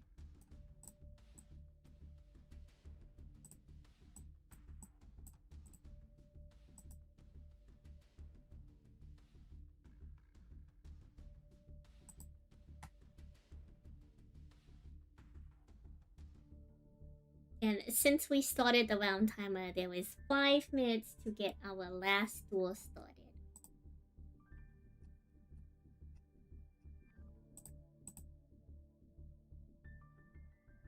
So, Stork and Souls, whenever y'all get the chance, hop onto a duel table. Y'all got 5 minutes to get that together. Otherwise, I'm gonna have to figure out what to do.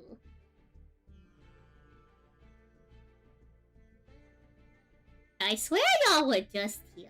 I swear.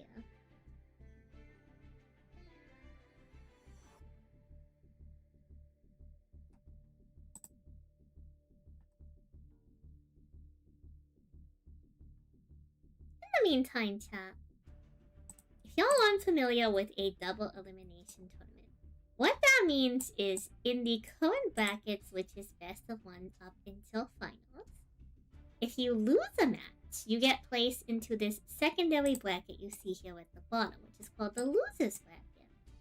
A loser's bracket, how it works, is because you need to lose twice before you get kicked out. If you lose once, as long as you don't drop another game, you can win your way back up into the winner's bracket and rematch the undefeated player. There is another little bit of a layer of complication.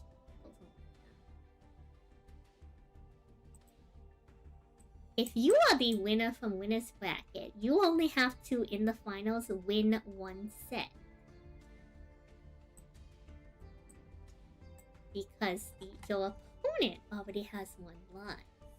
But whoever comes back from the loser's bracket for the rematch has to actually beat the player who went undefeated in winner's bracket twice. Because the first time they lose a set will be their first loss. So they're both 1-1 in terms of losses. So they would have to beat them another time in order to eliminate the other player because it is a double loss format. So I know this sounds a little bit confusing, but it's a semi-standard format. Yeah, and I think it's a little bit fun because you get a little bit of an underdog story going on. We haven't seen much gameplay from Stalk and Souls. Specifically because, Stalks did not have a round 1 pack.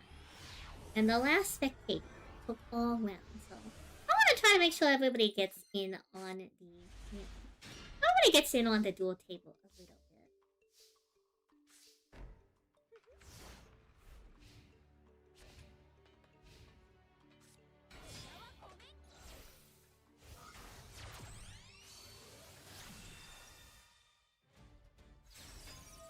So we did see that Souls is on a little bit of a yummy sprites kind of thing going on.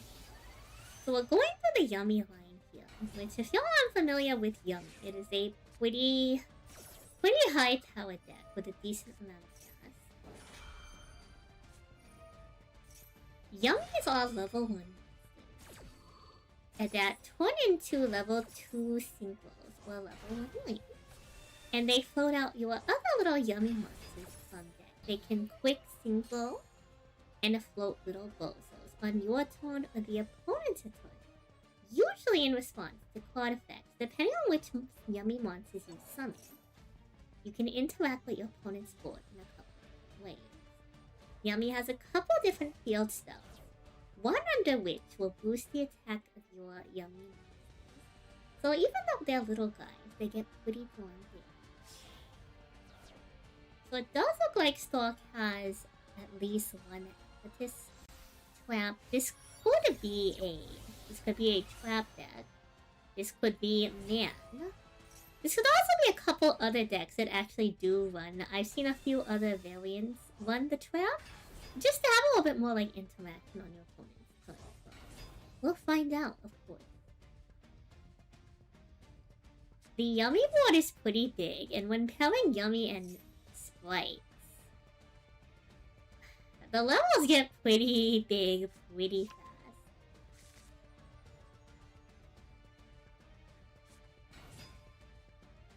The Sprites monsters are a pretty popular engine. They were really popular in the early days of Macedor, and they're still fairly strong, Sprite Elf in particular being a really popular combo piece in a lot of different pile decks.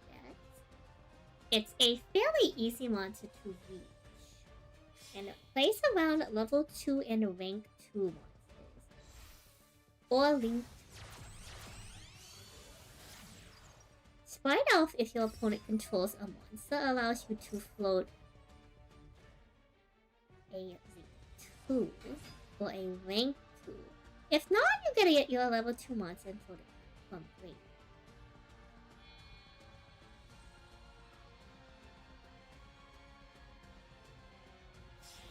So this is another like really cute and interesting thing. Is that Gigantic Spite allows you to use a Link monster as a material, which normally isn't something you can do.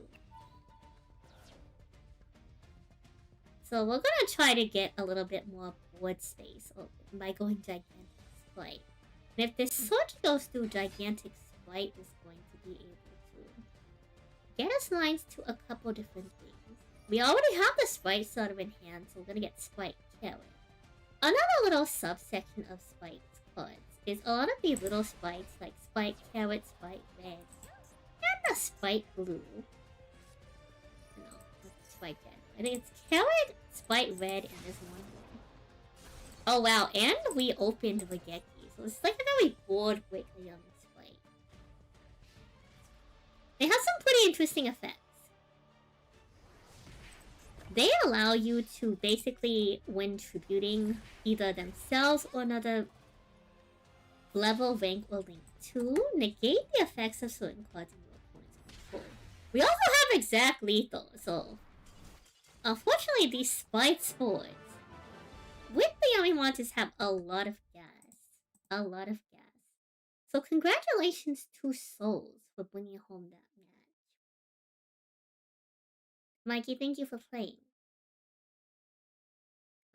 Unfortunately, Yummy still got a little bit of punch. Despite a little bit of the hits they tried to send that way, you know. Let me go ahead and update that.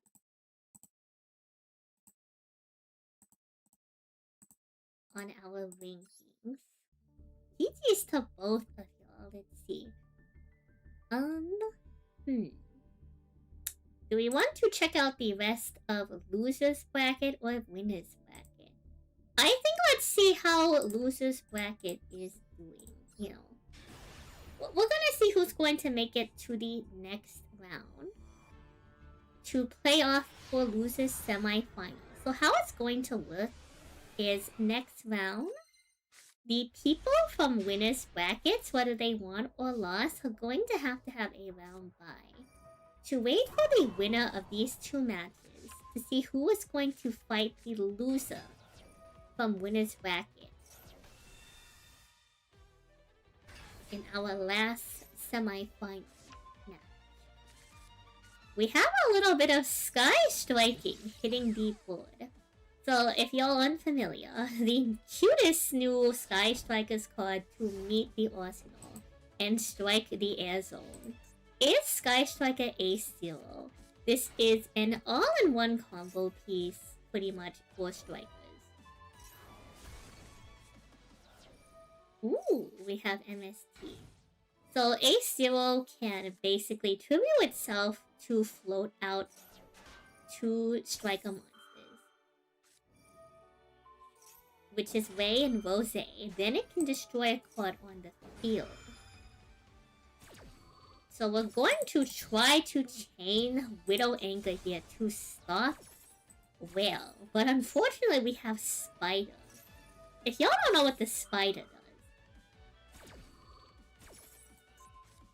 the Spider will negate everything else prior in chain. So that's going to stop the float off of Zero. But because this is Enneagram, there's still a long way to go on the wing.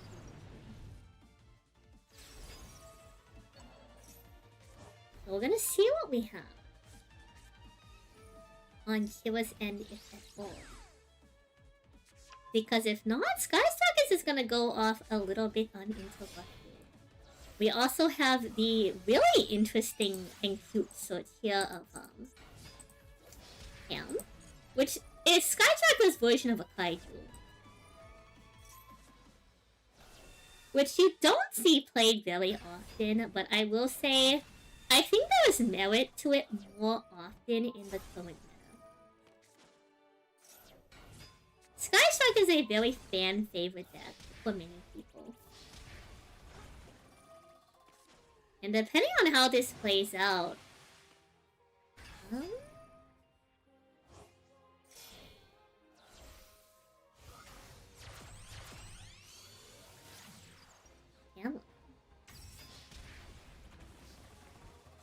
Is there a reason why we didn't swing with the Shizuku?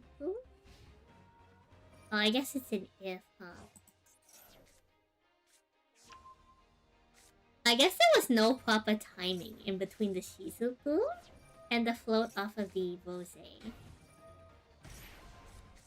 to get in for the extra damage.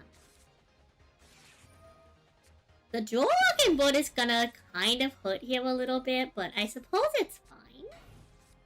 Because right now from this position as the aircraft player, you don't have the life points to be adding any other cards. You're pretty cut off from your wing con because you don't really have any others, but that doesn't stop you from stacking counters. So this looks like Sky Striker's Radiant Typhoon, which is really interesting.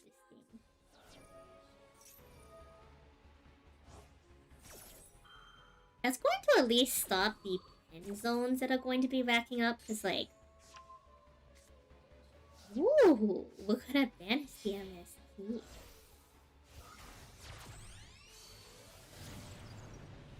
Oh, Kagari.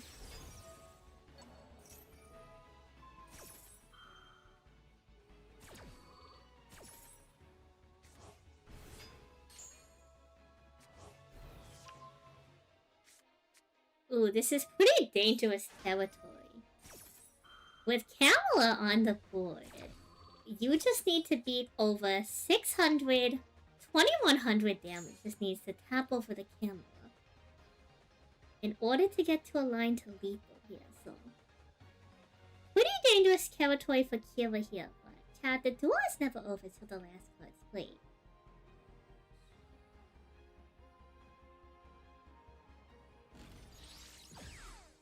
We're gonna go ahead and grab Widow Anchor off of the Angel.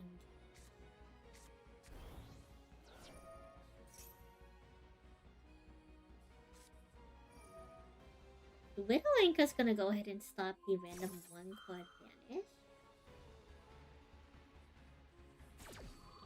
And, also, because we have enough spells in our grave, it's going to let us actually grab this little enemy path. But if we don't have anything else on Kira's side, this is a line to exact lethal over Kamala.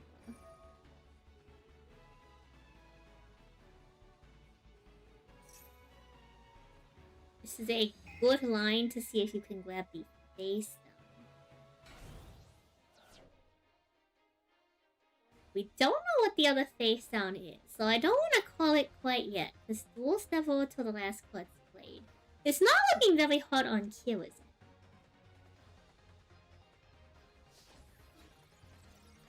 I mean, that's kind of the nature of Sky Strikers, though it is a pretty strong deck. So, let's see. We are in on the final blow, and that is going to be matched to Sky Strikers over Alien.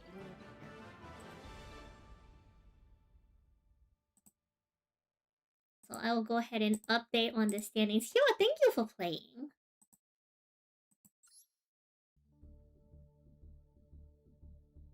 So that is going to be losers semifinals is going to be Souls versus Regalvis.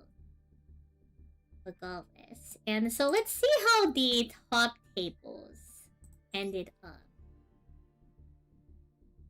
So it looks like Papaya is going to head to our finals undefeated.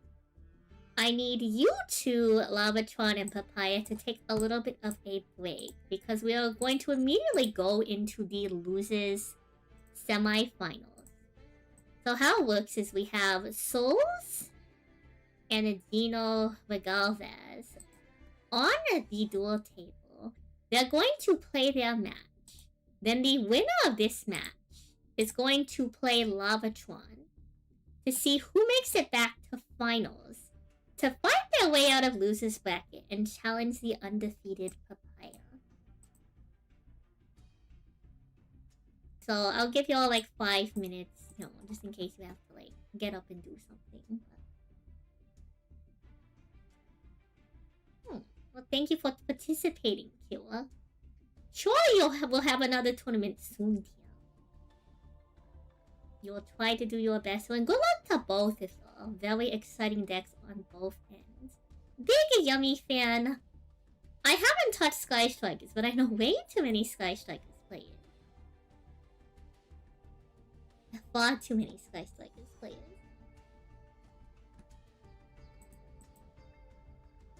So y'all can start the match whenever you'd like. I will reset the round timer. I doubt we will get to 35 minutes, but you know. Match start whenever. And we'll hop on to the duel table in just a little bit.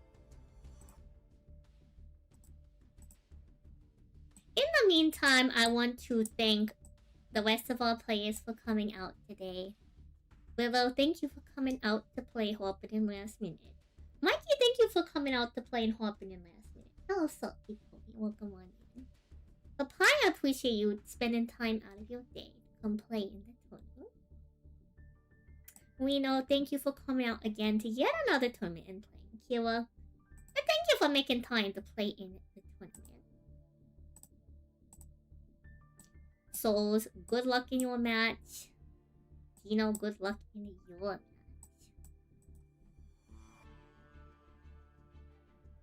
Very exciting, very diverse round of decks to see touch the board, so always a pleasure for me. A lot of people always tell me that they're afraid of playing tournaments because they're worried about like meta cards showing up. And all that stuff. Yeah, like I really appreciate a lot of the like more rogue decks that find their way in, and even stuff that like leans slightly more meta. I appreciate a lot of the adjustments to some of these decks to feel like a little bit more like non-standard. Like Yummy Snake Eyes became very popular. Yummy Sprites is like a little bit more rogue, you know? Let's go ahead and spectate the match, chat. Let's hop on in. You're always afraid to step up in front of an audience, and you know what? We're getting there. We're getting there, Killer. Who knows?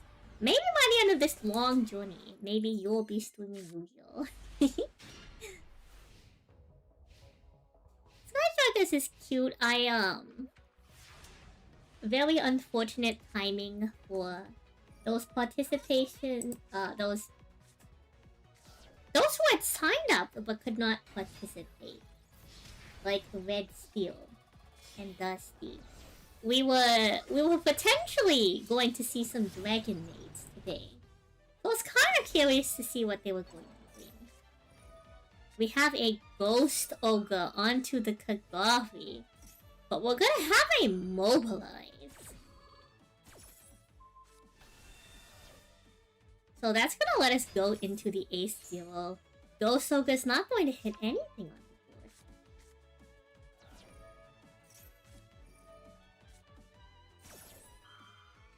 But we do have a Ghost Bell, which is going to stop Ace Zero at least for this turn.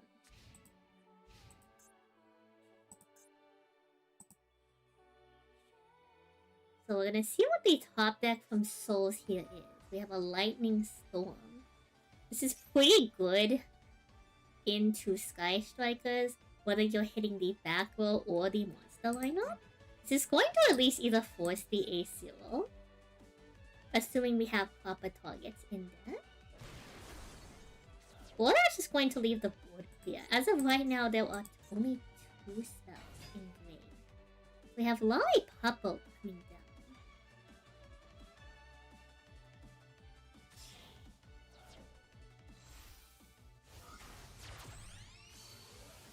And so Yummy Snatchy is going to try to set up the field spell here. Widowink is going to go ahead and stop that. But it's not going to steal Snatchy. However, from this point forward, any of the rest of our back row does have 3 cards in grave. It looks like we're going to head to battle. We're gonna try to get in a little poke with Snatchy.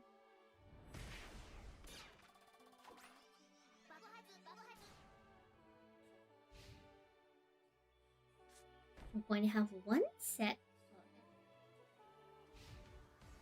This is an interesting spot to be in. Skyscrapers has a lot of access to still getting cards on board to link off. But this really depends on what Skyscrapers cards Regardless has. So we did see the Eagle Booster.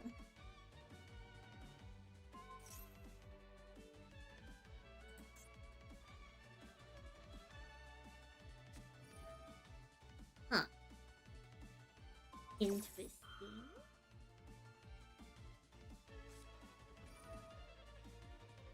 Interesting.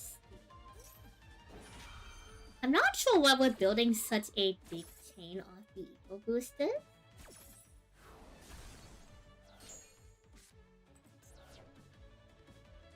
Huh, okay, so it was a bluff set on Spite Smashes. But this also does show that on the Galvez side here, we don't have any, like, actual monsters. So we're gonna normal summon the Ash Blossom, we're gonna go into Camera.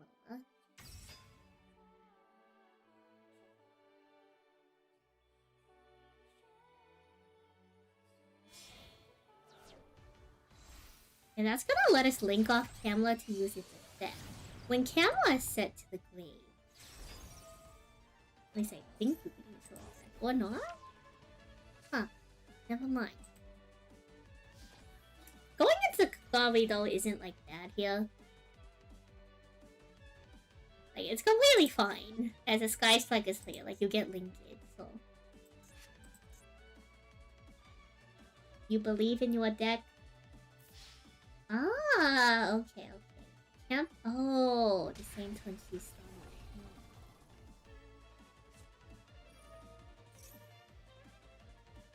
I mean, Sky Strikers has like fair lines here to like. You can just like OTK here between 0 and 0's flow.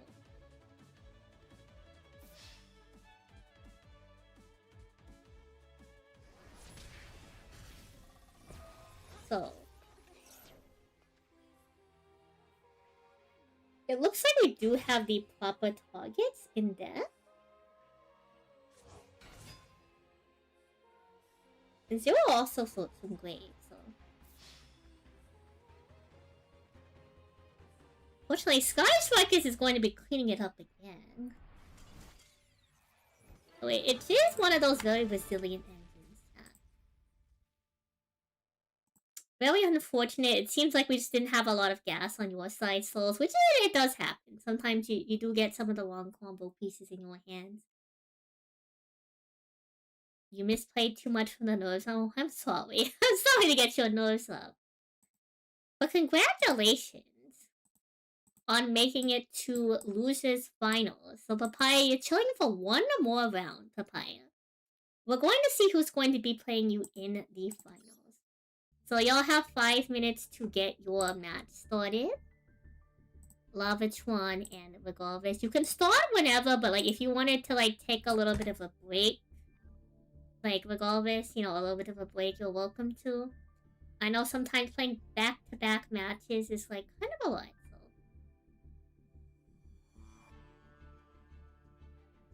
Silly Claw game is fun. I do like Spite Yummy. It is very cute. My friend Goddess Knight plays a lot of Spites Yummy. The rogue is correct.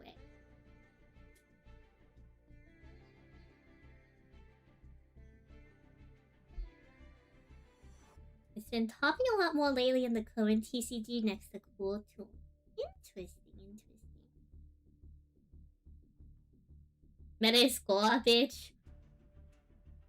I think it really depends on the decks. I think there has been times when some meta decks are kind of cool. I think there's definitely been times when some of the meta decks have been like so. You know. It's a little bit back and forth sometimes, huh?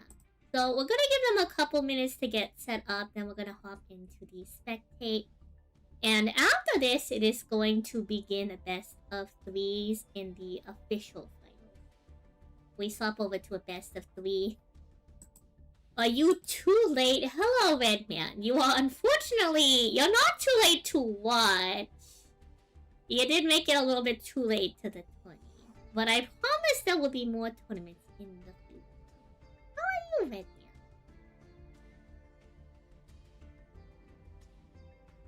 I hope you're doing well.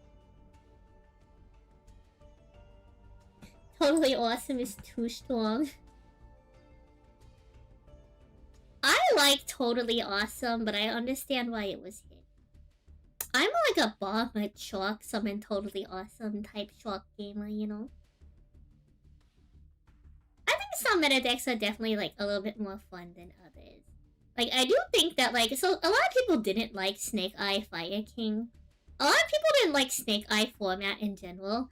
I thought Snake Eye Fire King was one of the most like interesting and cool decks that I've seen in the meta in a long time. I thought the amount of lines that you could do with it was just so interesting and impressive.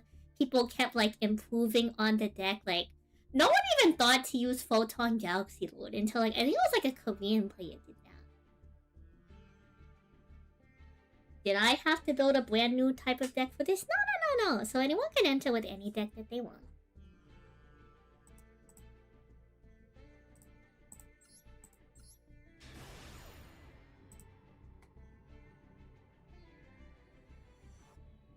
Yeah, like people didn't like Snake Eye format. They felt like it lasted too long, but like Snake Eye Fire King was so cool. And, like even the West UA stuff was really interesting. Like the fire format in general was really unique to watch. But it's just it was a standard ban list tournament. People are just deciding what the next deck I build in regional master will be based on the winning deck list.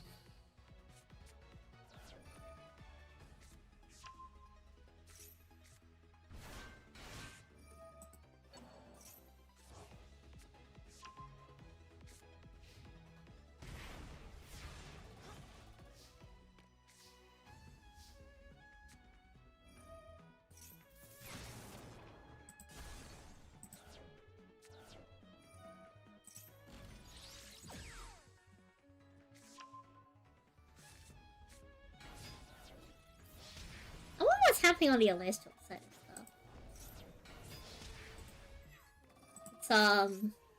It's Sky Striker stuff is happening, chat. Sky Striker stuff is happening.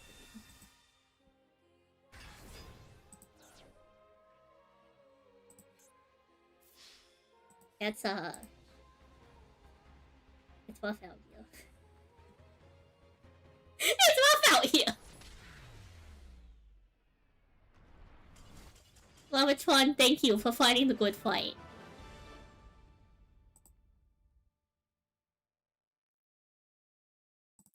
Congratulations, regardless. Let me go ahead and update the brackets. That was a fast one. Goodness me. Alright, chat. I suppose we are on to the finals. Did they ever fix Clash? We're playing Yu-Gi-Oh! Right now. But, to comment on that, Clash is currently not being continued for support. I don't know if they will recontinue support. True, the comeback, chat. See, double elimination, even if you miss the first round. So we are going to have, in our finals, Lagarvaz versus Papaya. So a little bit of backstory to this. Do you know Lagarvaz had to miss round 1? So their opponent got an auto win in round 1 because they couldn't make it to the start of the tournament. They were stuck in traffic. So here they are climbing back out of loser's bracket to head into the finals. This is going to be a best of 3 based on sets. So what that means is it's going to be a random coin toss to determine who goes first. Then whoever loses decides if they go first or second for the second match, and same thing for the third match. If Lagarvaz takes the first set, that means it is 1-1, because this is a double elimination tournament. Papaya is currently undefeated, so if Papaya wins the first best of 3, they win the entire tournament. If Lagarvaz wins the first best of 3, that means Papaya gets their first loss.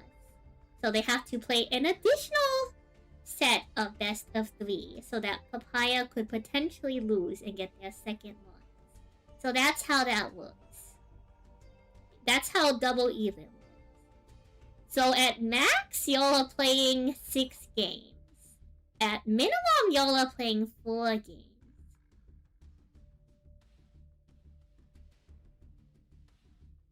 He's on YouTube while you're on Twitch. It's fine.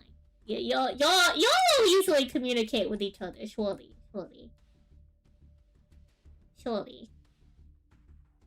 Just scream at each other on the screen. Surely. Papaya has the little blue and yellow icon. If I unpin my message, they are currently the second message up from the bottom. So surely y'all can communicate. Surely. And if you need to take some extra time in between the matches to make sure you properly decide who goes first or second, that's fine. There is no time limit for finals. You can be on Twitch too. Oh my gosh, chat, they're on Twitch TV. That's crazy.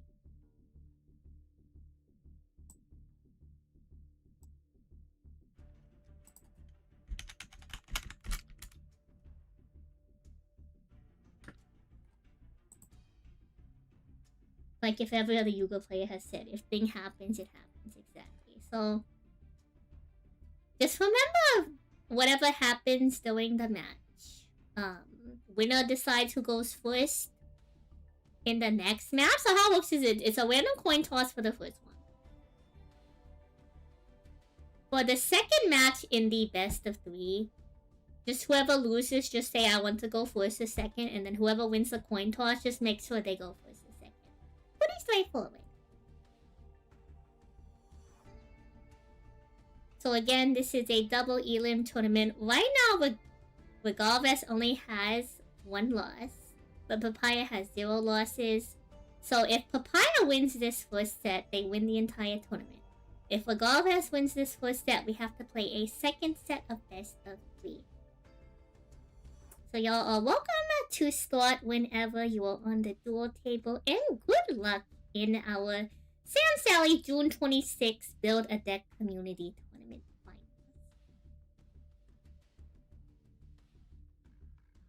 Which has been very fun to watch.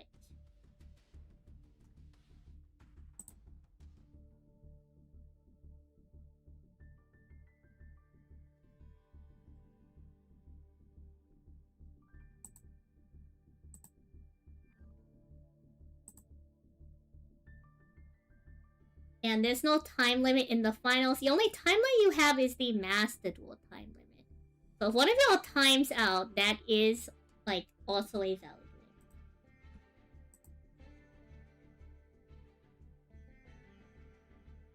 So we are going to have White Forest versus Sky Strike.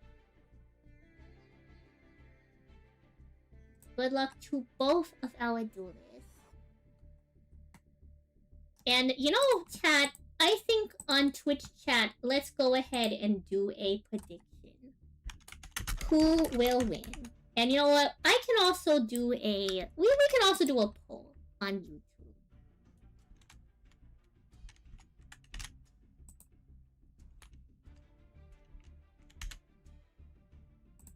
I'll give y'all 2 minutes before we hop on the duel.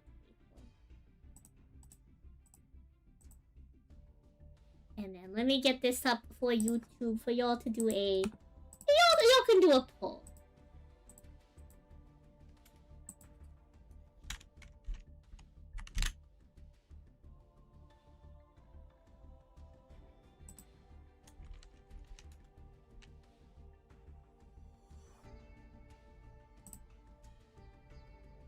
So Twitch chat, if y'all have channel points, now is the time.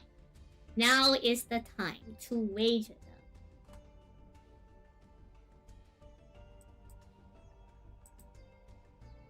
And YouTube, if y'all have opinions, now it's time to share your opinions on the poll.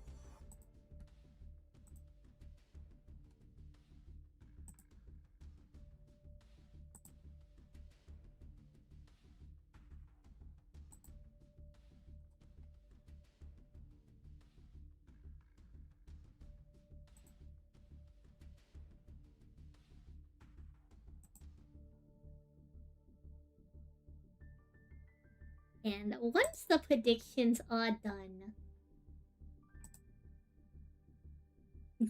Don't make you pick between both your losses. Chat, come on, come on.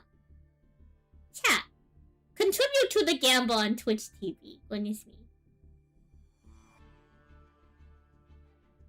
Anyone at all, contribute to the gamble. Do y'all have no horses? They have no horses. That's crazy. Chat. Is no one going to believe in the other duels? This is an easy channel point.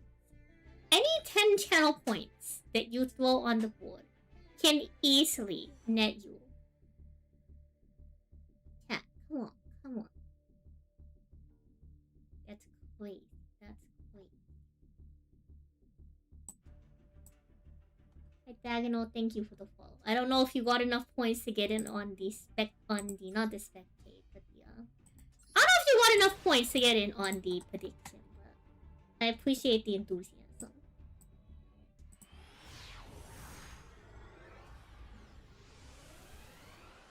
Alright.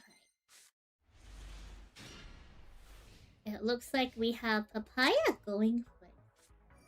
You're saving your other points for the prize counter.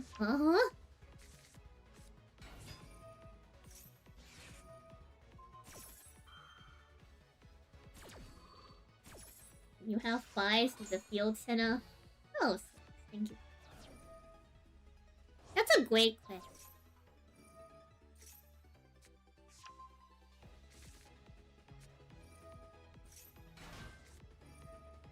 Which reminds me, I'm supposed to be facilitating a giveaway.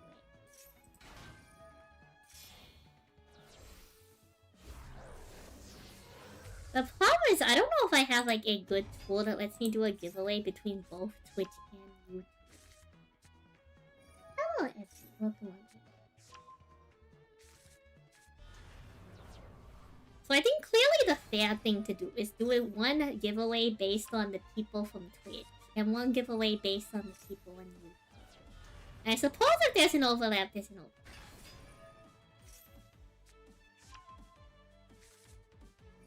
With the option for people to pay it forward.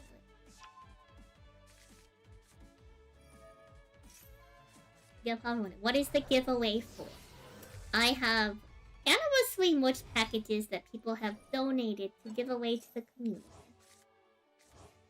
You can have not 1 but 3 field centers. Exactly, Kill. If hypothetically you won all the giveaways, you would have even more field centers.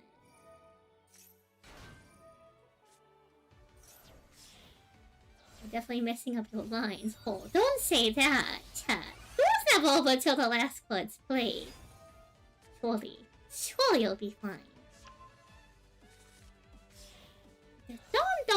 Don't sweat being on the camera. I'm sure you'll do good.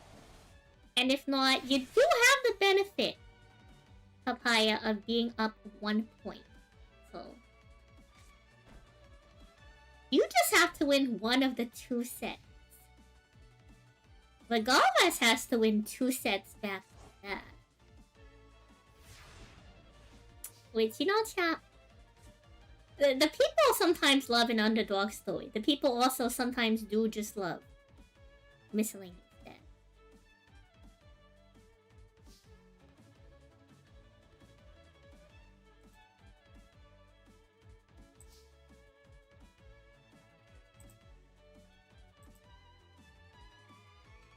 So we're gonna have to see what is revving up on this side. Sky Strikers is known for running a lot of board breakers.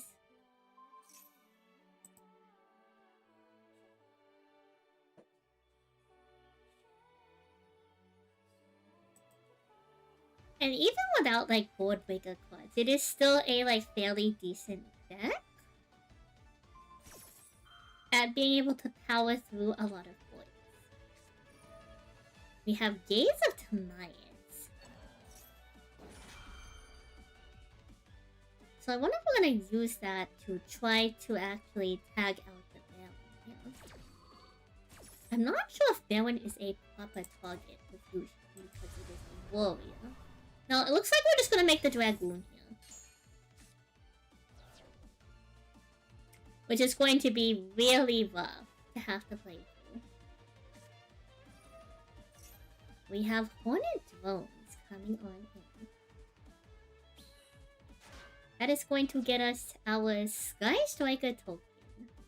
Which, although doesn't seem like a lot, chat, one Link Summon can go a long way. We open on him? That's actually really big. Cutting off the Dragoon here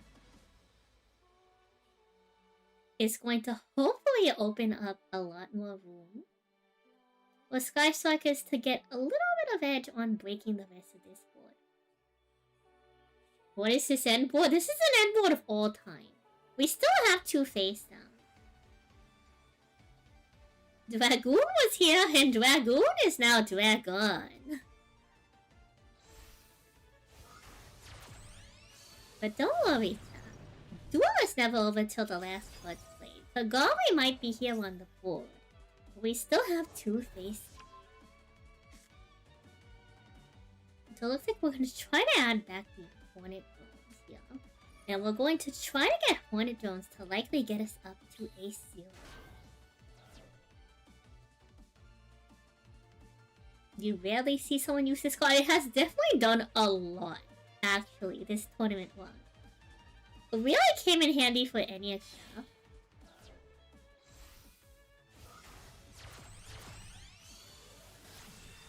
Hello, Ace Zero. With her hitting the board, we can potentially have a lot more flexibility here, getting out Rose and Ray, and also popping a board off of the tribute effect. It all really depends on what these face downs are. We have Called by the Grave. Live Twins are going to be laughing this one up.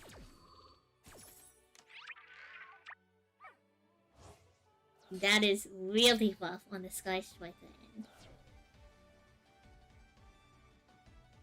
Hayate and Engage, then Kagami get it back? Huh? There's a couple different lines you could take. You could go Hayate.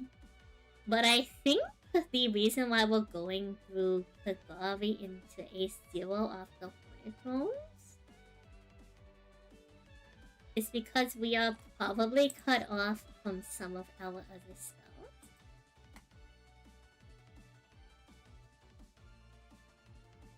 And I think dumping the Engage here might not be as important as trying to, like, disassemble the rest of the board.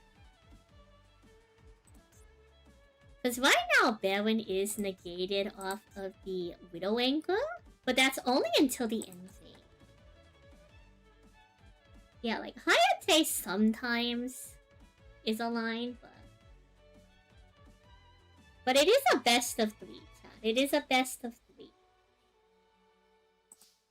So the duel's not over till the last card's played, but even if this first duel doesn't work out in one of our duelists' favor, they will be able to choose whether or not they go first or second for the next match.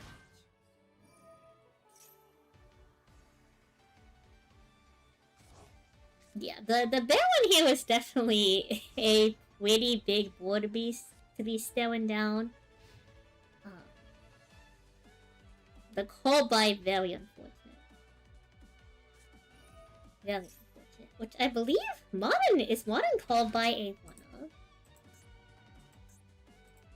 Oof. Yeah, the card game variant's really catching up to us. The 1-of called by being in the opening hand. Devastating for Sky Strikers.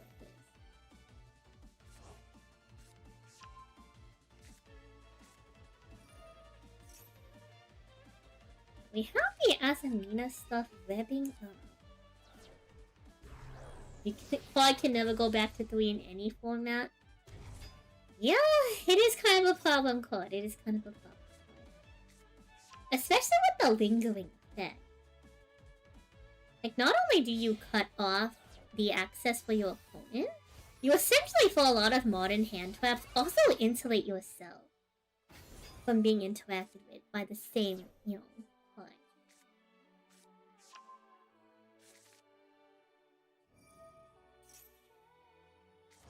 And, like, it's not like you can do anything to dial it back either, because, like, Cold By is played exactly for the effect, you know?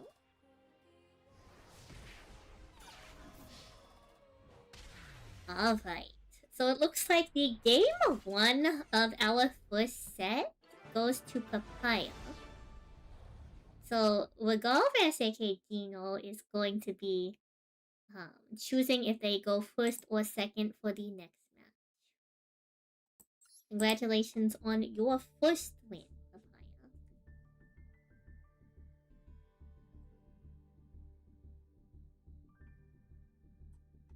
And if Papaya, the stakes are pretty high, chat. The stakes are pretty high. Y'all can start whenever. But stakes are pretty high, chat. If Papaya can 2-0 here, Papaya wins the entire tournament and stays undefeated for the entire run.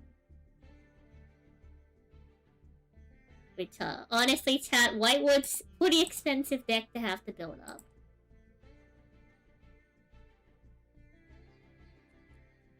But I am a duelist true to my word. So if it wins, chat, it wins. And we welcome it.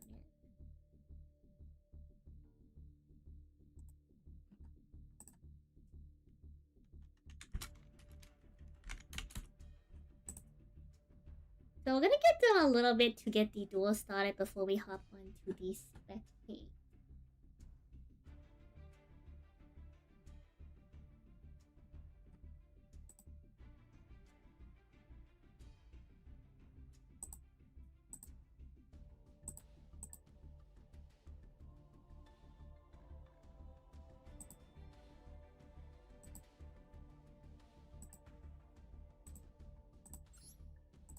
Alright, this is game 2 of our first and potentially last set. We will have to see.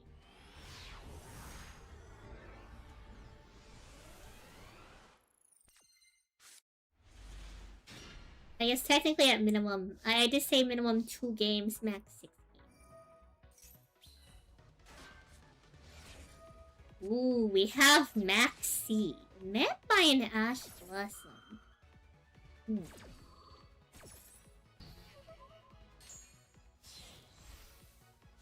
The one-off's very strong on Papaya's side today, chat. We've seen at least 2 now. We had the one-off called by and the one-off Maxi.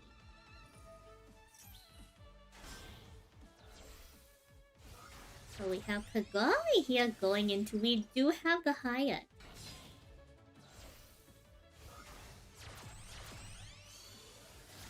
We do have the Hayate, chat.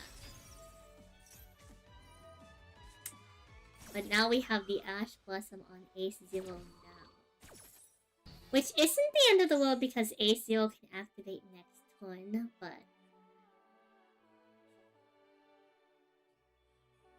It does kind of cut us off from Ray and Rose activity.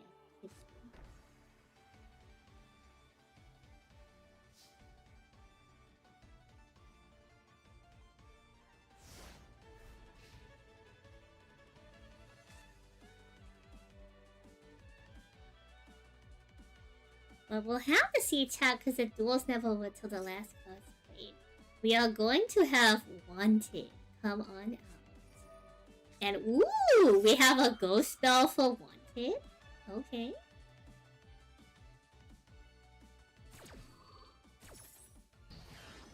So we have 3 cards left on Papaya's side. Ace-Zero is still alive. We are now in main phase. So it looks like we have the Diabell in here. And that's going to set a Sinful Spoils trap from hand or deck. We have Droplet, which is going to be turning off the Diabell.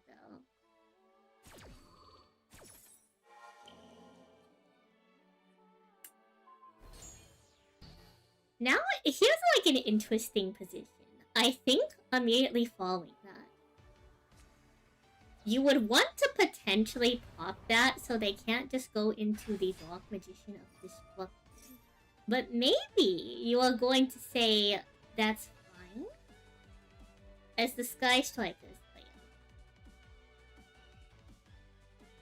Because depending on what they have had here, there's no way, chat! There's no way! Sick Twisted Duelist! That's crazy! You're kidding me! Chat, sometimes God loves duelists more than you. Now, the duel's not over yet, but oh my god. Sometimes Konami really does favor certain duelists. Now, we're not out of the woods quite yet. We're not out of the woods quite yet. We have the gaze of Tamias, but no target. We have a 2800 body on the board. It all comes down to the top deck, which is going to be Engage. And we know we don't have any interactions from Papaya side, at least on board. We might have some stuff in the grave. Hello, Ace Way to the hand. Maybe it likes you a little bit more. Yeah, maybe God likes him a little bit more. The Engage. We didn't draw Engage off Engage, but it's fine. We still have a line. We are going to grab a +1 on the cards. Welcome back to the board Kagami. And that's gonna let us recycle back our very cute Engage. Honestly, sometimes there's a world where you could hypothetically, like... I think you go Engage here, you probably grab, like, what, like, maybe Widow Inflow? You could go Hornet Drums, too. A lot of different lines. A lot of different lines here.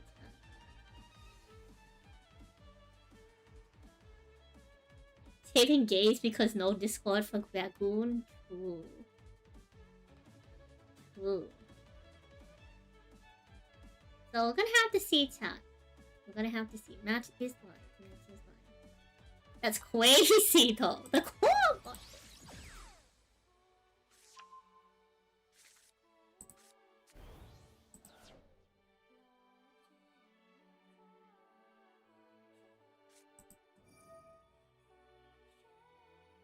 A little bit of an Alestrals update. A couple people I know have done the big bubble. I gave him a homie draw. Uh-huh. Real. I mean... Well, here's the thing. It's like... Papaya is very valid here. Because you don't have the line to do anything with Dragoon if you make Dragoon. You need like at least one more card. The question is like, do we give them back the Dark Magician? Or are we going to like do something? This is what we're gonna have to find out.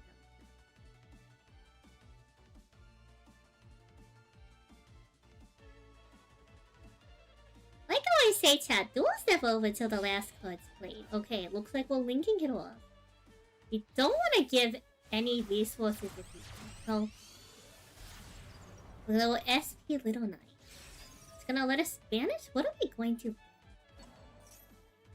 We're going to get rid of that thing. Expeditiously. Understandable. We're going to get a set 1 and we are going to pass. Now, we know at least one of the two cards in Papaya's hand.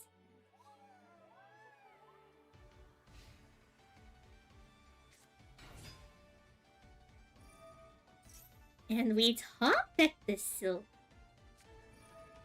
But we have Widowmaker. Ooh.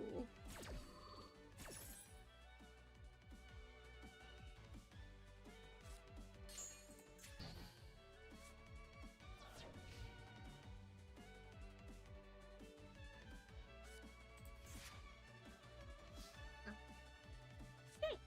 Yeah, we can't beat into the... Can't really, like, beat into them. Because we have nothing on board. We know what's in hand, so...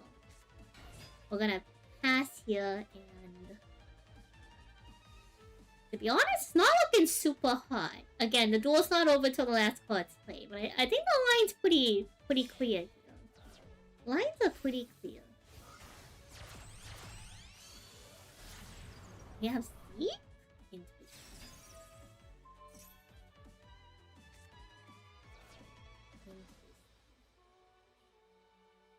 Interesting.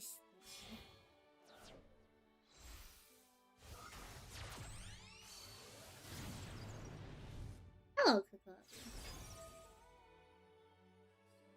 So we're gonna do the Sky Strikers thing.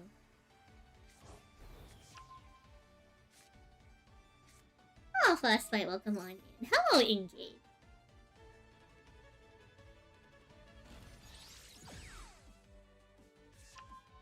Skyswag is like a very resilient deck. It plays a lot of blind games, and now on the ACO you have a lot more lines than before. Like even through the Callbite, we're in a pretty solid position, and with Linkage in hand, that's going to get us pretty much the line I think for game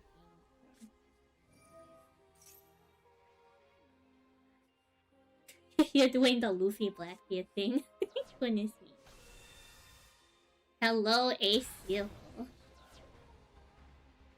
Alright, so it looks like this is going to be a 1-1. So, Papaya, you get to decide who goes first or second for game 3 in our current set. This is potentially going to be the first or the last set in the finals. That was hard. I don't know, trust me, I believe it. Like, oh my god, the call by again? First for game 3. Okay. Papaya is going to go first in game 3. Yeah, the duel's never over the last class played. We still have at least one more game, if not more. Ace, like from One Piece. Surely, surely. Chat, hype up your duelist. Who is your GOAT? Who is your horse? I have to be an unbiased commentator. Chat, chill on which duelist you want to see win this next match. Do you want Papaya piloting White Woods? Do you want Sky Strikers to be striking down their opponents? What do you want going on? Are we getting, you know, a little bit of, we're getting a little bit diabolical here. Don't laugh. What do you mean, don't laugh? What am I laughing at? Don't laugh? You can't take sides due to professionalism. Goodness me. Goodness me. Don't laugh. Don't laugh. But YouTube has your side, Papaya. Twitch chat, actually, in the polls. Sky Strikers, please. Understood. Oh, in the predictions, actually, Twitch chat was a big fan of Sky Strikers in the predictions.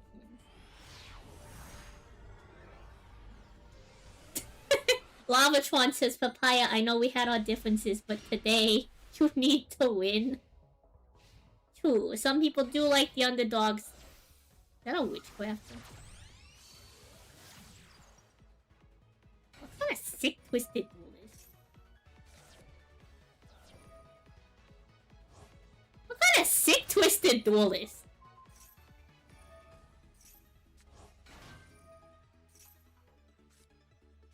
Okay, I suppose it's just the one engine piece. I suppose it's just the one engine piece. Oh, what do you mean? That's not taking sides. I will also say that Sky Strikers can occasionally be evil. I would know that better than anyone. I know some of the best Sky Strikers players in the world.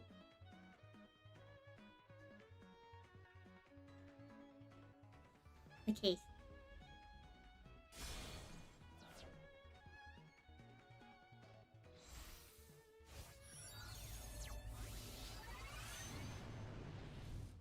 Okay, we got the big single coming.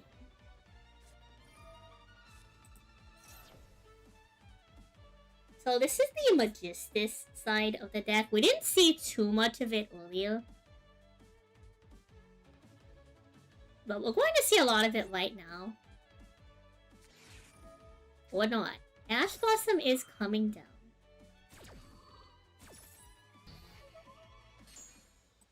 So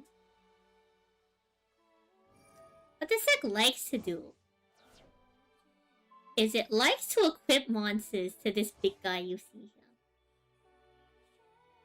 And while this is equipped to this guy, the opponent, aka our Sky Strikers players, can't activate Link monster effects.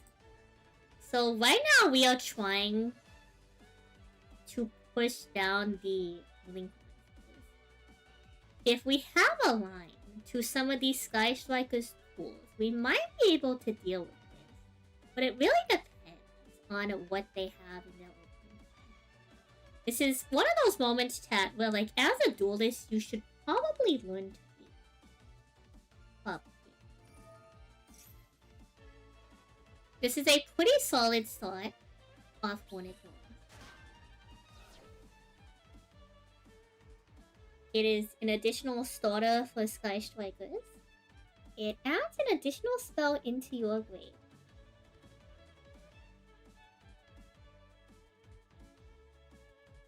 So we have one body on board. Which is a lot better than 0 bodies.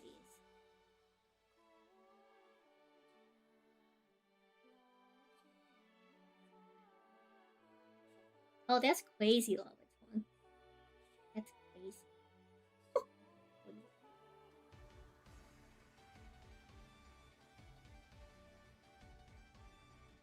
So you're probably wondering, like, you know, what exactly is happening? You'll have to remember that, like, to be a good duelist, you have to be able to creatively solve problems, actively engage. Especially in Macedon, where a lot of the time this is a best of 1 format. Pretty much all the time, actually. And so sometimes that is like a little bit rough, which is why I like to facilitate double even tournaments. Because a lot of card games is like a little bit of what cards you start with. Mathematically, a lot of modern decks are built to basically always have a starter in hand. But that isn't always the case.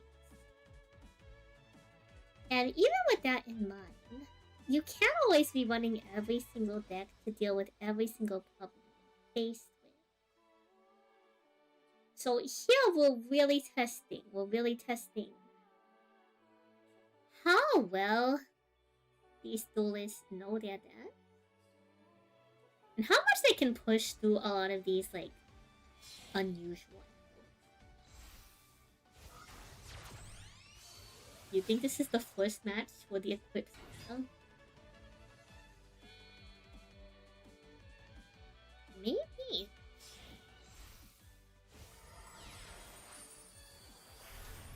We are going to get Typhon, chat.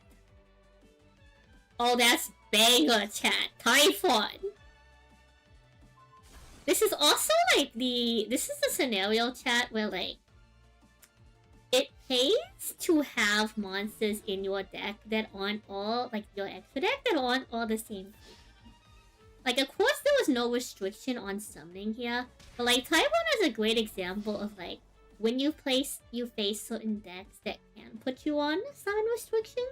It's good to have like a separate one, another one. Now Papaya can't use Ryzeal Detonator. No! Not Ryzeal Detonator! Oh, geez. Ooh, they can't use Ryzeal Detonator. So, fortunately, this is a situation where, like, there was a line. And now this also really depends on what Papaya has to go board bet. Oh my god. Are we going to get a Typhon on Typhon? Violence? Never mind. That'll be really funny. We might be doing the, So if y'all don't know, a lot of the fusion monsters related to, like, Whitewoods and Azamina allows you to fusion summon stuff based on things on the board. So that might be what we're trying to do here.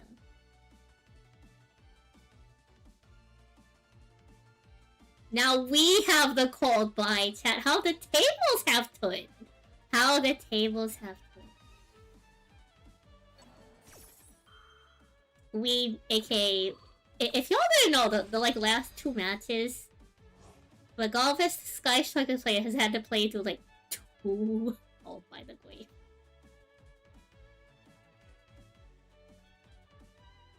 Very powerful.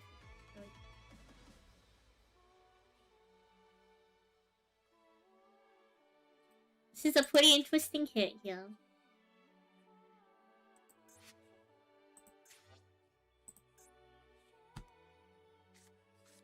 So Spender here allows you to equip a monster from your extra deck or graveyard. So we cut off Artemis here.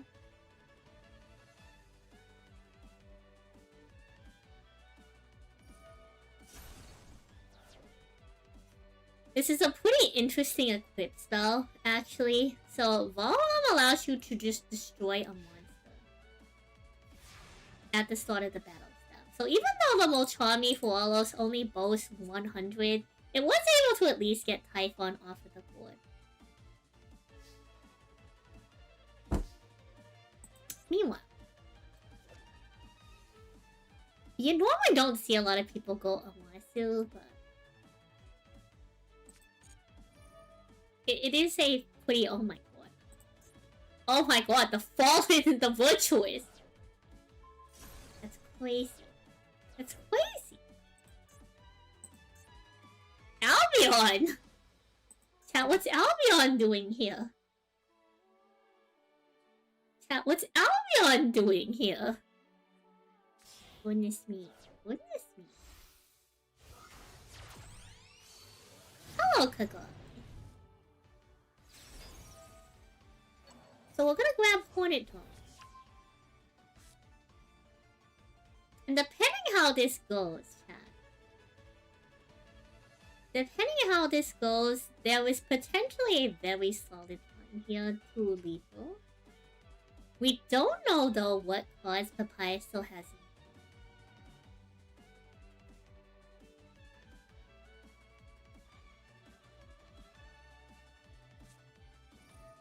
So it looks like we're going to fire off the Hornet.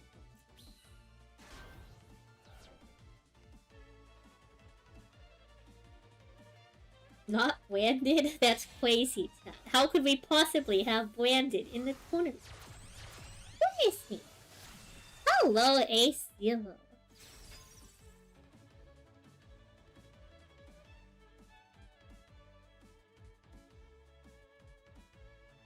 So it's going to be a pretty interesting line. This potentially plays around Papaya not having a response here to ACO.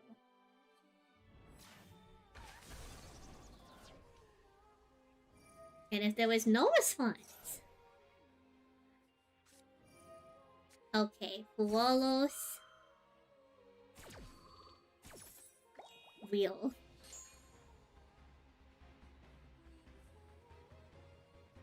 We're gonna have the float, and that should be the line to lethal between Ray and Rose. I don't want to call it just yet. For all we know, Papaya can run Battle Fader, chat. And we're going to Duel here, so neither player can search Battle Fader. Unfortunately.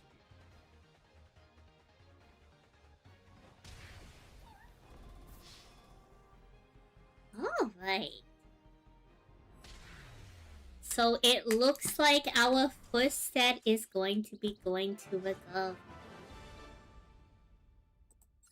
So Genio, congrats on getting one set in. We are going to have to take y'all to set 2.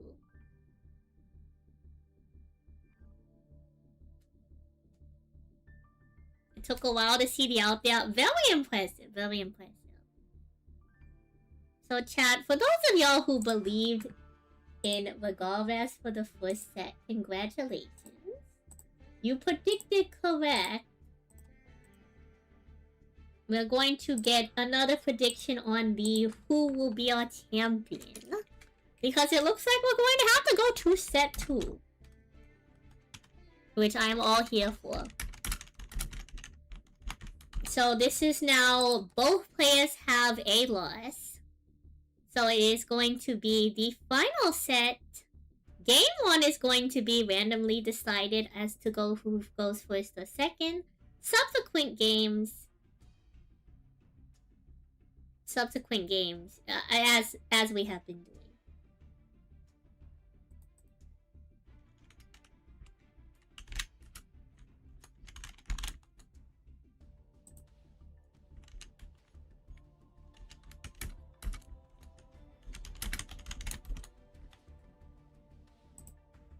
So Twitch chat, I'm going to give you all 2 minutes on this prediction. YouTube, we had the polls. Very exciting finals. The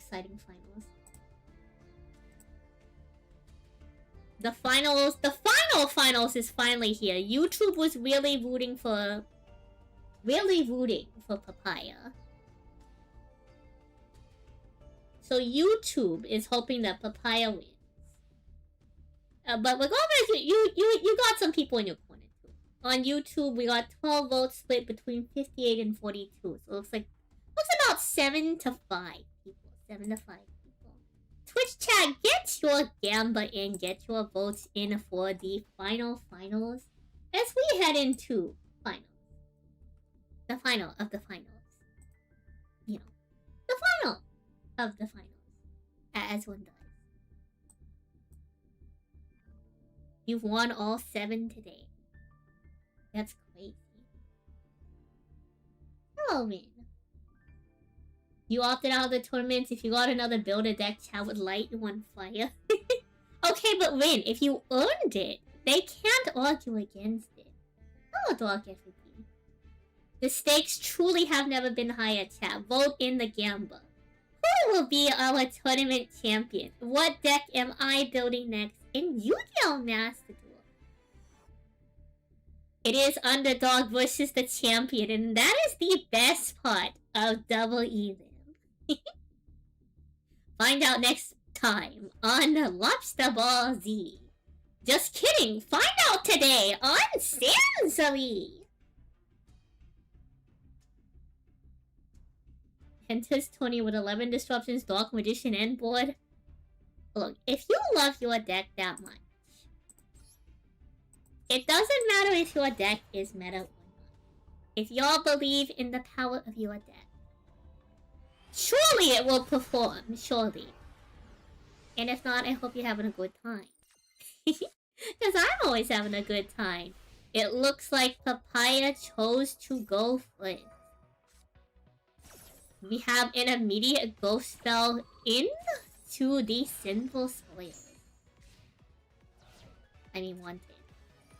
Ooh, but we opened on the Whitewoods field spell. So if you're unfamiliar with Whitewoods, a lot of their cards involve sending their spell and traps to the grave in order to fulfill the effects of their monsters. And usually those same spell and traps, after being sent to grave for will add themselves back.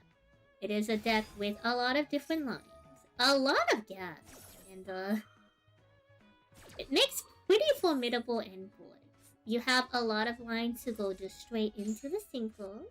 You can play a little bit into the fusions if you played a little bit harder into the Azamina side. We have seen, since this is a Whitewoods Magistus, a little bit more on the synchro end.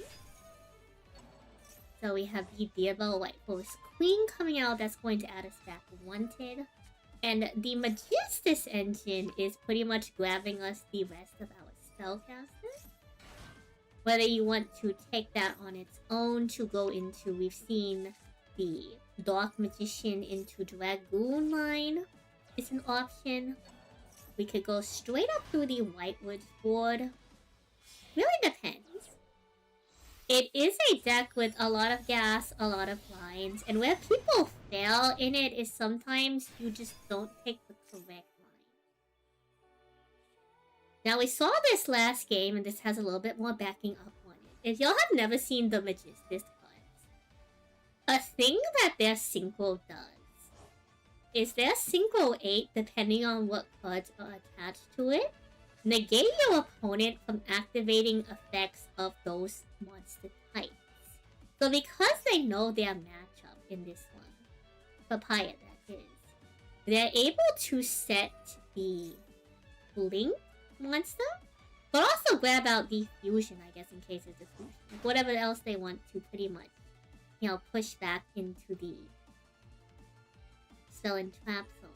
As long as those are there, but Galvez here, Chaos Strikers players won't be able to activate the monsters of the with monster effects of those same monsters. So, this is a pretty rough matchup sometimes.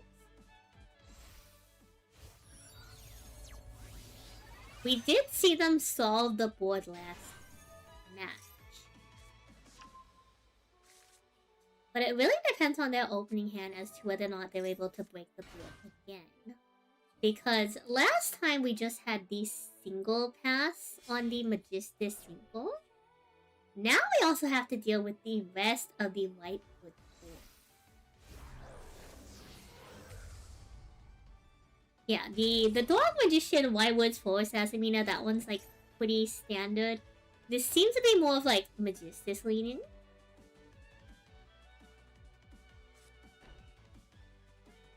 But like, it's not hard to fit like Dragoon materials in as like a small pack, you know. What deck am I using? I'm not playing right now, but there is Whitewoods and Sky Strikers on the board. I am commentating the current play.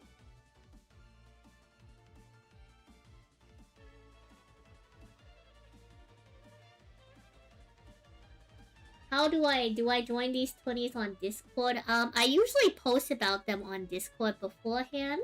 But if you do follow on YouTube, I normally post the night before about them in the community post tab. Oh, what? Tistina's underrated. Some people do like Tistina. Okay, Widow Anchor.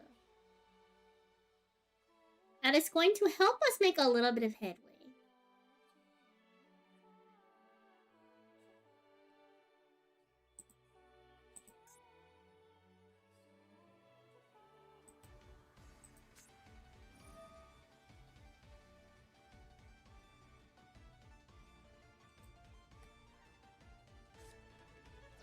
Okay, and we have the Fallen and the Virtuous, which is going to get rid of our equipped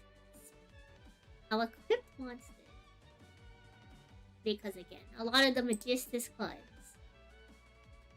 require you to have.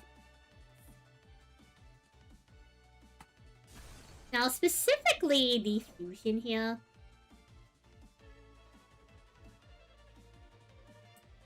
Does require us to get something off of the board. So we're gonna see how this goes.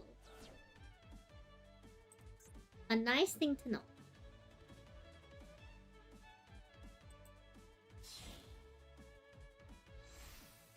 is that because it is a hand, there's like a couple different ways to play through that. It looks like we do have the engage.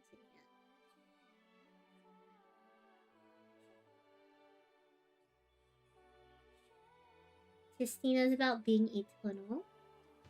More hack space than ending the Edward 50. It's like we're going for another Widow Anchor, and that is going to get us. We are going to have enough cards for the effect of Widow Anchor. If y'all don't know what Widow Anchor does, is it allows you to steal an opponent's monster till the end phase. You negate its effects, and if you have 3 or more spell traps, you get to take control of it.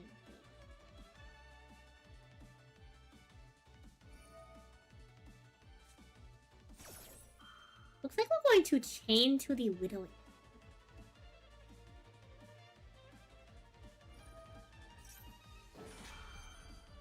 But we are going to have Amatsu's effect actually be able to activate.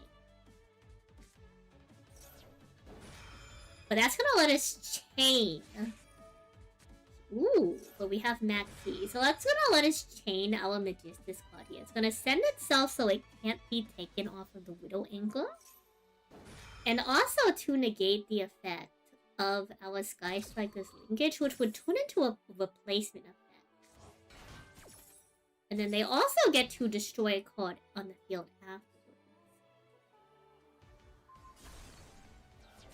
So because of Maxi, we are going to likely get some card draws. But because these summons are happening at the same time, we're only getting the 1 card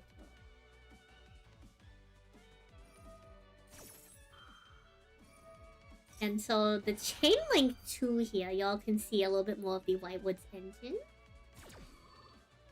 A lot of Whitewood cards, when they are sent to the grave for Whitewood's effect, allow themselves to just place themselves back onto the field. Which helps to a lot of its like recursion and flexibility. Because usually you can pitch one from hand, and then just set it back on the field to not have to go net -1.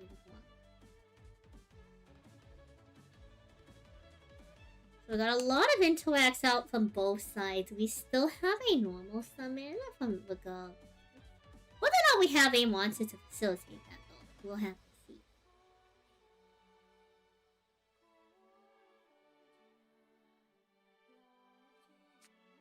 We do have Ace Ray in the hand.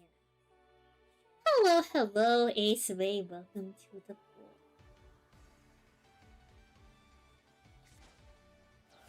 Did we open on Hamp again? Goodness me.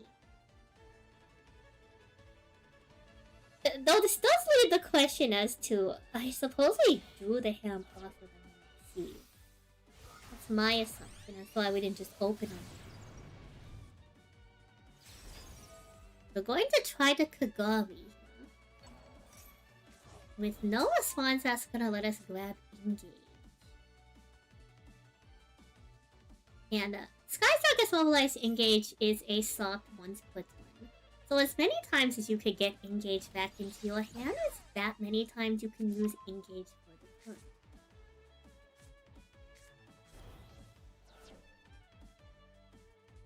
It's gonna let us draw another card.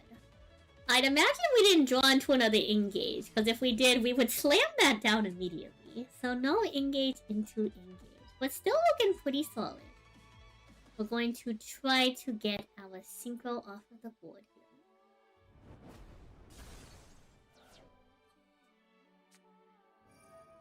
Oh, hello, Duckling. Thank you for the follow. We are in the finals. Currently. We are in set 2, game 1. So this is the final best of 3. Hello, Hayate.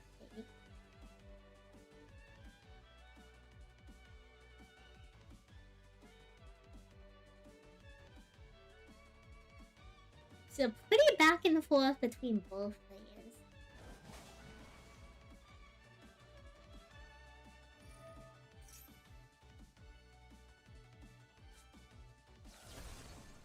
So let's see. Off of Hayate, we went ahead and pitched. We have maneuvers. We have linkage.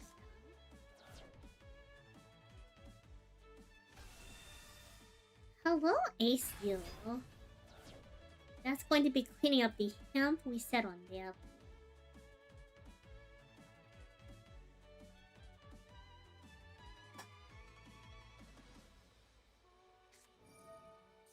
Ooh, okay. We have the wanted that we were able to float back.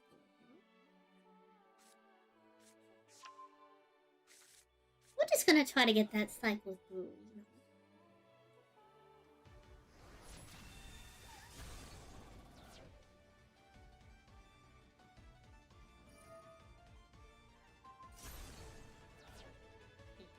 We're going to pop our other set Whitewoods.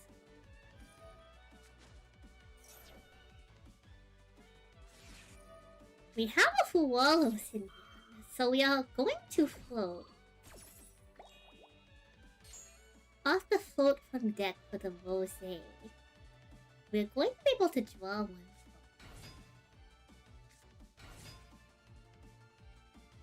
And this could potentially net us some more cards if we're trying to do anything in the end.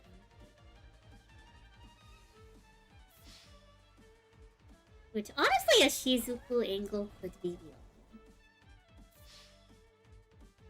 Getting in a little bit of chip damage isn't too bad.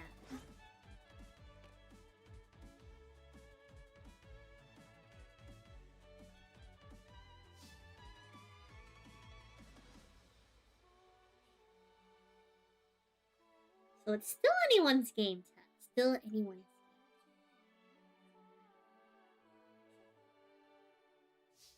game. we do know that there is a Duel in there. We do have Albion's effect. So do we have a branded Stellar Trap we can set? We have another Fallen Enderwood, which is like a cute little resource.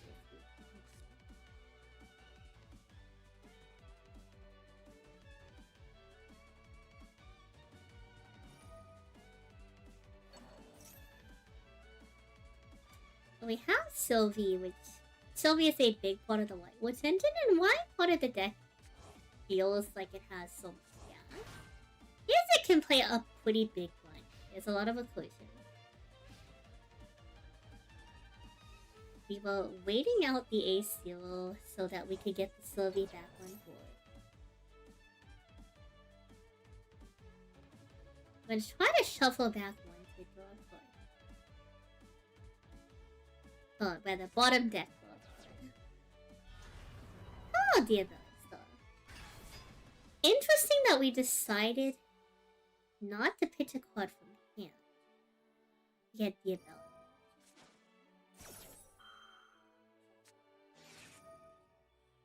This can't keep happening, chat!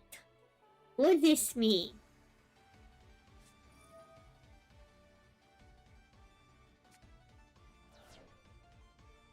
Goodness me. So in response to the call by, we're gonna go ahead and get rid of the Duel on them. Off the fall in the Virtuous, it looks like we send Ecclesia in the draw.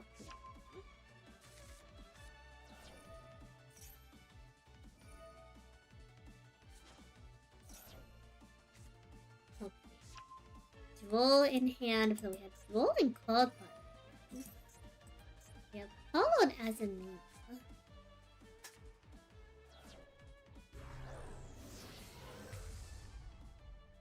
This might be the first Azamina monster we've seen hit the board. So Osteolago is here. And that's going to be pretty much a facilitator for the rest of the other half of the deck combo.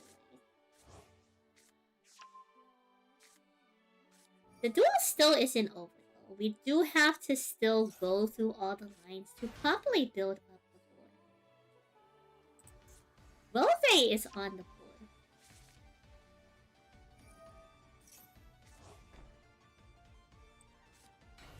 She doesn't do anything by herself, but she is still there with us.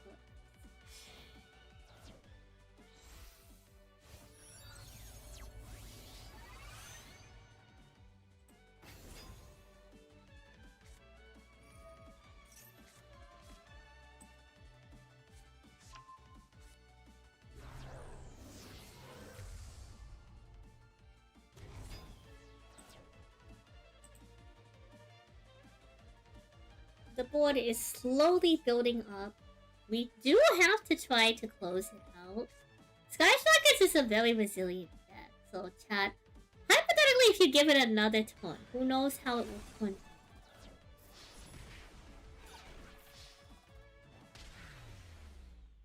And that is going to be just enough to clear out.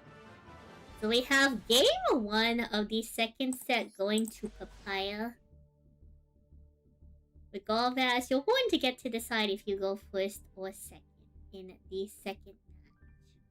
And this is potentially match point. Very close on both ends though.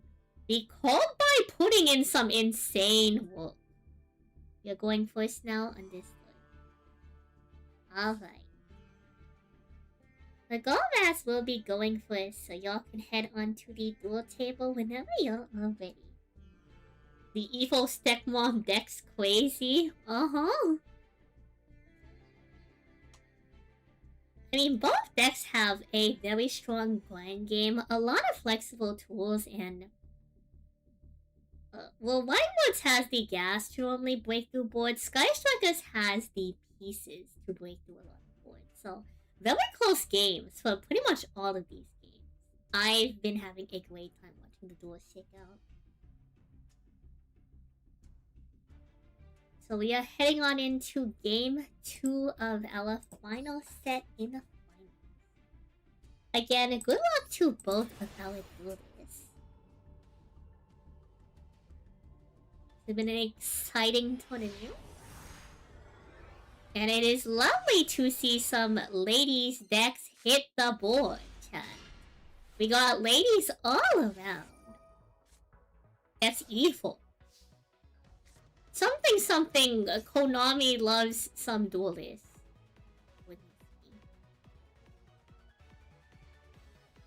Again, chat. Duel's not over till the last card's played, but like, man, the number of one-ups we have been seeing in these matches, kind of crazy. Maxie is a crazy lady? We're gonna grab a Widow.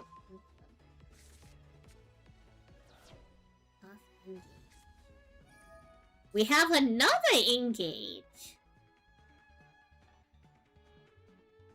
Yes, please.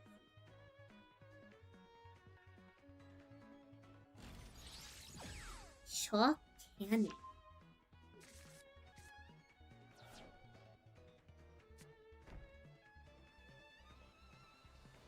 And chat. I'm just reading the stuff that is public information.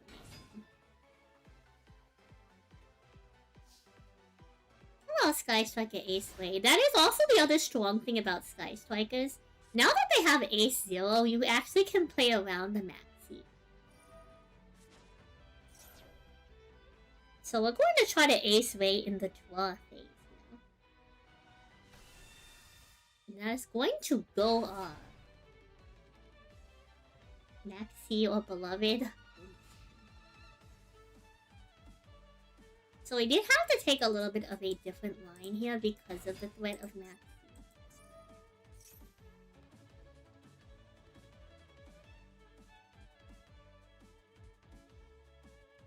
So right now we have the Matistis engine opening up. And it looks like we're going to try to grab a Matistis. That would well. We're going to Widow Anchor this spellcaster.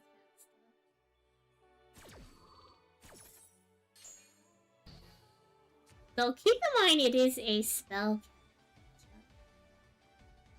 Hint, hint for something that might happen later.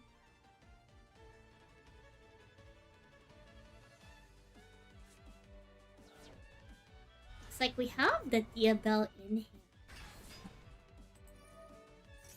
So we're gonna try to grab a Sinful Spoils, and we are going to pitch these all in hand to get the Diabell on board. You believe in the Black Witch? It could really go either way. We have Ace 0 going up.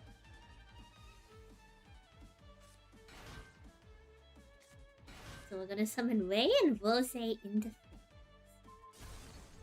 And we are going to get Diabell off of the board. But that still lets us set our Deception of the Sinful Spoils.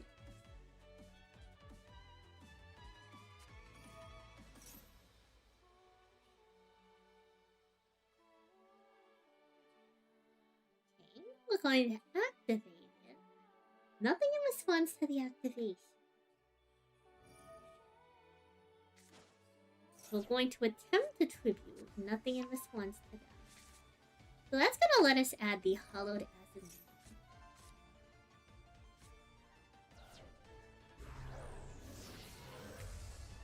Welcome back, Oceologo. Oceologo here is going to attempt. Ooh, we're going to drop it here. Drop it, send who? Drop it, send the Rose. Which is not only going to turn off Oceologo's effect, it's going to also reduce its attack and defense. Which means Oceologo alone cannot beat over Ray.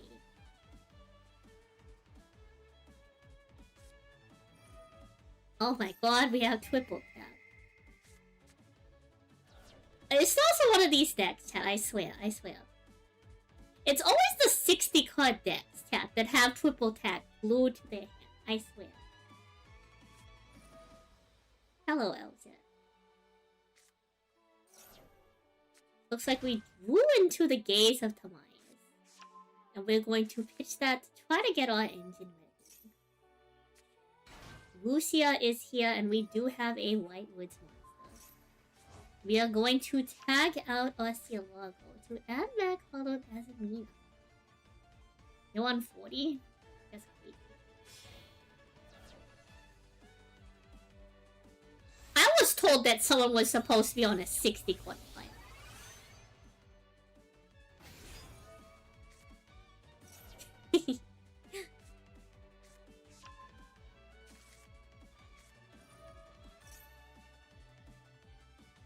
So we're gonna have this go through. There is still one more card though. Galvez. So remember chat, duel's not over till the last card's played. Not running Saint Azamina? Hard to say. Oh no, chat! Oh no! Oh no.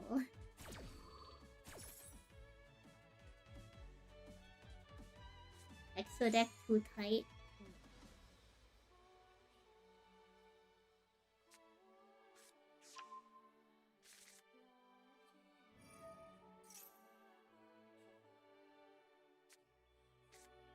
You also know the cute thing about the Artemis is like y'all just saw, like after it's equipped you can also just switch like the other Magistus monsters. They're very cute little monsters.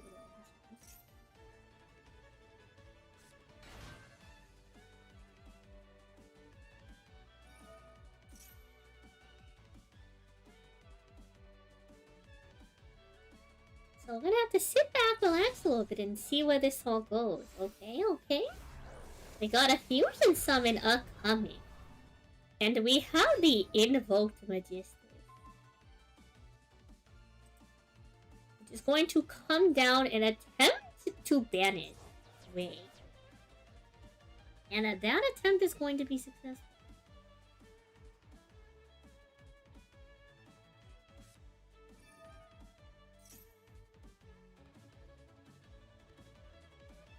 We are going to Foolish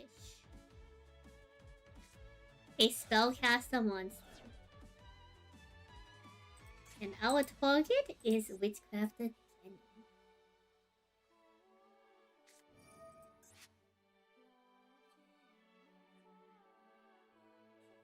So we are going to actually shock cannon. Y'all have never seen the shock cannon? Yeah, let's just yoink a monster from the grave.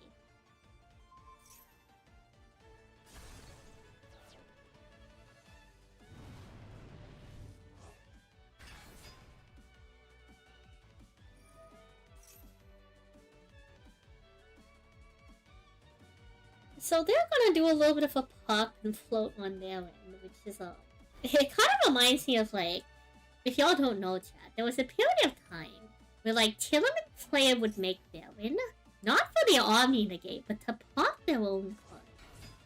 So it feels very like reminiscent of that one.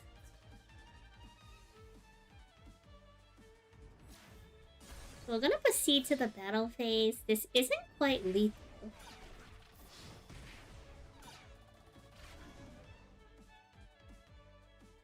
But boards have been assembled, boards have been disassembled. Imagine playing Teal.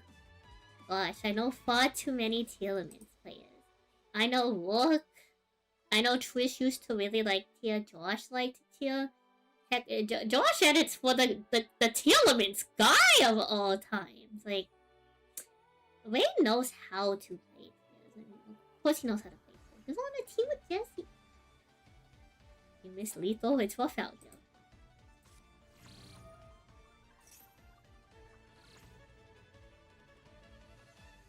I mean, give them a minute. Sometimes they'll take a mile, chat.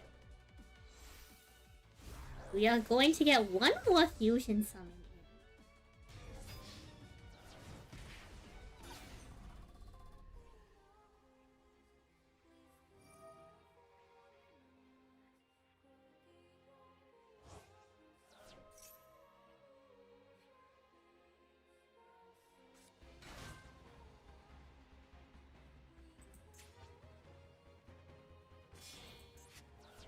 So we're gonna see what the rest of this end board looks like.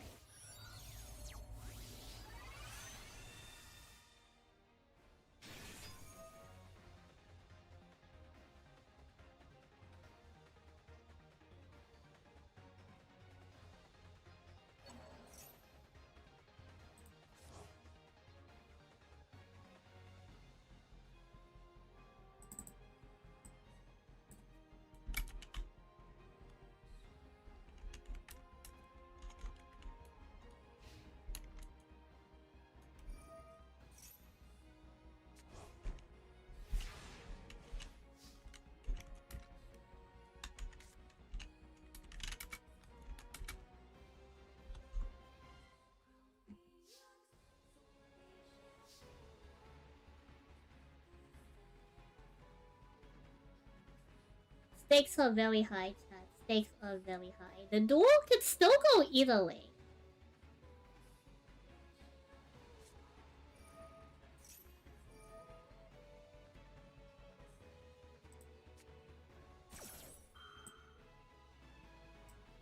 I mean, get the match points out there just so we can keep track of that. Well, Genki goes pretty nuts here, I'm not gonna lie.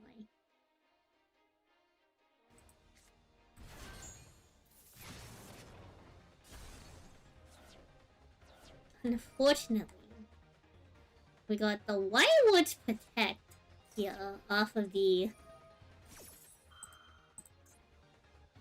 Osceola here. Makes it so that illusionist spell passes singles cannot be destroyed by opponent's blood effects, which is really rough.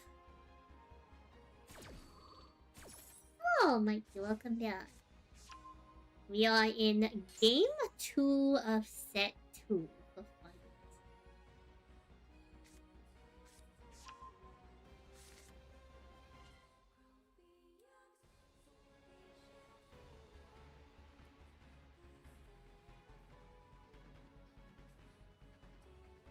So it all comes down to what the last card is and what lines.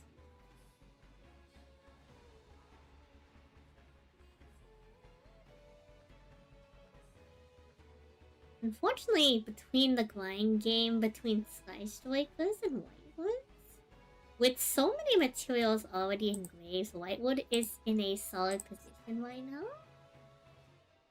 to float back a lot of materials. So it is a little bit of a rough battle to claw back the goal. But 200 life points. And that's GG. Oh no. You can't out the Osceola. The Osceola. How fallen in the this? Ah, oh, that sucks. Oh, that is really unfortunate.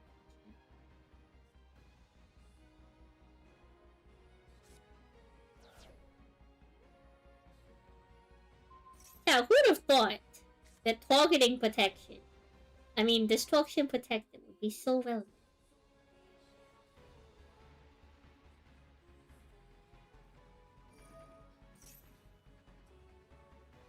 And you know, that was a good fight.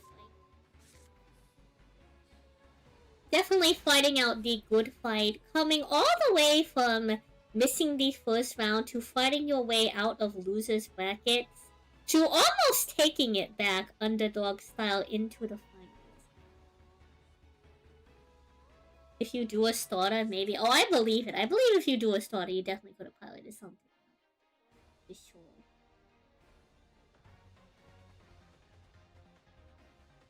Yeah, the Ecclesia single needs a level 8 fusion in the graveyard. The thing is, like, chat, you have to remember this is only turn 4. Very unfortunate. But very good dueling on both sides. Chat, I have to know why woods. Goodness me. Goodness me. Congratulations to Papaya.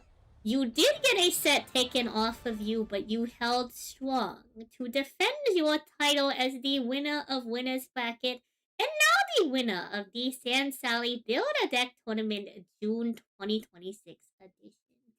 Congratulations. Thank you for joining our tournament. Good dueling on both sides to you, Papaya, and you, regardless. Thank you for playing, everybody. Chat. You did very good. You did amazing. You did spectacular. Really good piloting on both sides. Like, being able to see the lines throughout so much of the board. Especially when, like, presented under the Magistus Link Lock on a striker deck. Very impressive. Very impressive. On the flip side, like, Whitewood's chat, it looks like it does a lot of stuff, and it does do a lot of stuff. Like, a very difficult deck to properly pilot in every situation. There's so many lines that honestly you do sometimes find yourself in a little bit of choice paralysis. So, very good dueling to both of y'all. Congratulations to our winner! Yeah, very good play considering the circumstances. That was a great pilot. Very good pilot. And, like, even on your end, the pilot, like, having to play through so much backroll, like, just because Strikers doesn't have 3 spells at the start of the Turning Grave, doesn't mean that they don't get 3 spells later. The Destiny Draw talents after Mac. Yeah, I know, right? That was crazy. Maxi was glued to your hand, Papaya. Sometimes Konami does like certain duelists. I do think sometimes, chat, you know, it does have to be your day occasionally. It does have to be your day. So let me go see. Chat, let me go ahead and... Wait, can I even...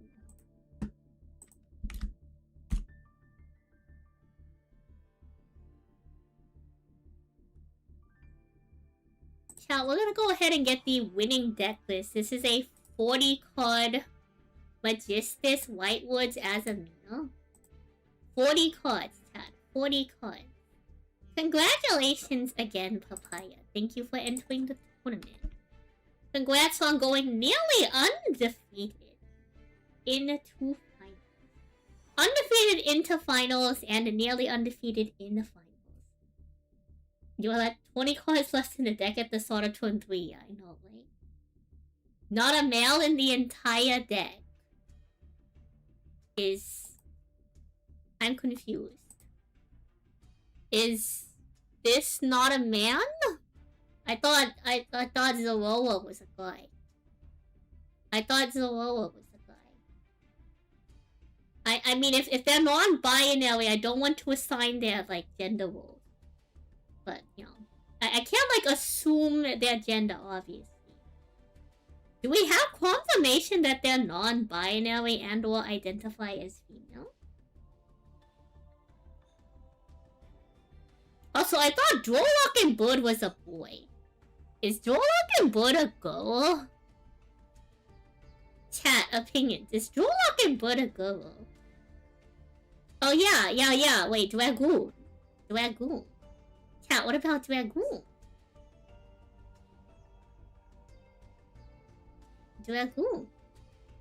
Yeah, and the Dark Magician of Destruction.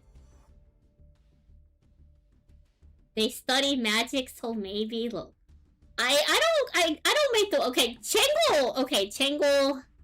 You can't really assign a gender to Chengo. I can agree on that. The Whitewoods ladies are definitely ladies. This is the dog. I can't quite say if this is a man. I swear Dragoon is at least, like, a confirmed male. Spenta is also a guy. Is that a twink or, like, a very handsome lesbian? Also, happy Pride Month, everyone. We are good at you. Dragoon is a mix of Dark Magician and Red Eyes. Like, I'm pretty sure Dark Magician is confirmed to be male. We're doing a lot of assuming.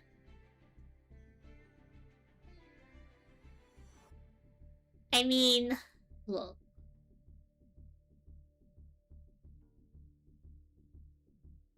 Like, I'm pretty sure Dark Magician is, like, confirmed male. But he's not called Dark Magician Boy? Okay, well, just because, like, look. Just because some monsters have boy or girl in their name, or man, doesn't mean that they can't also just identify two set genders without having those in there. He's both a male in his origin story and the spirit world. Chat, can we get the Dark Magician lore? Can we get the Dark Magician lore live to confirm this? Clearly. But again, congratulations to Papaya. This is their winning deck list that we will be building card for card in Yu-Gi-Oh! Master Duel.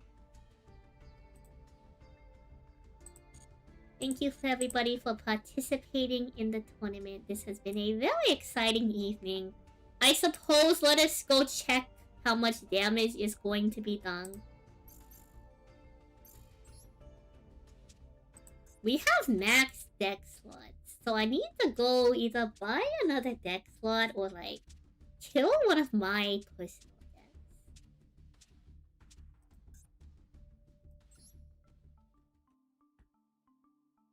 I'm gonna be honest, I think we can kill Tendango Fiendsmith. Like, we don't even run this version of the deck, chat. We can murder Tendango Fiendsmith.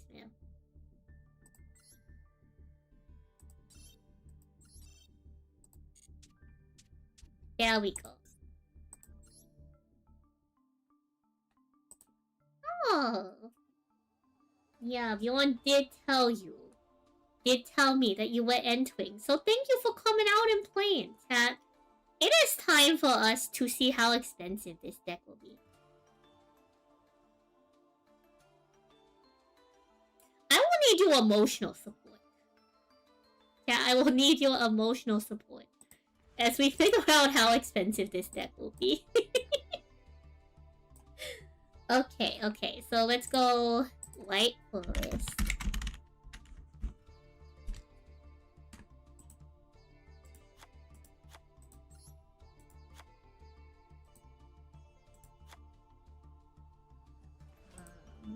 Sylvie.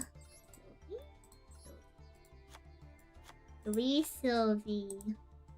Elzette. 1, 2, 3 Elzette. 1 of Lucia. And Elzette has a Mina.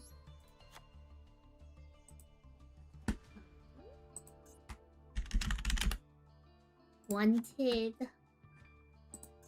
I think we do have 3 Diabell. Yeah, we have 3 Diabell.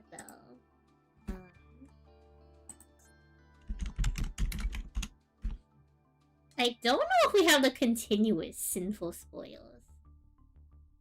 Do we have the continuous Deception of Sinful Spoils? 1? Oh god, chat, we have to play Dragoon? Oh no. Gaze of Tamias. The gaze? Oh man, I hate Dragoon. It's okay, chat. Jenny. Lakuma? Fine. Lakuma. That was not too bad.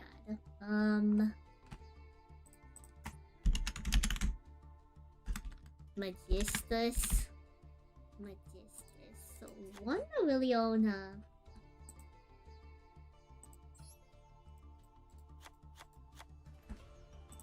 Okay, Azora. Rovi.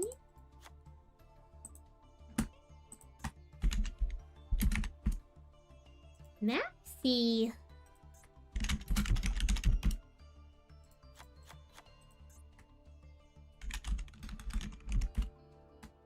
We got Duel. Flawless.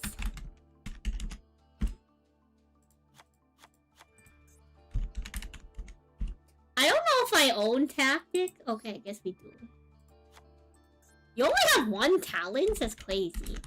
Well, I guess it's a 40 card deck, so that makes sense. That's crazy.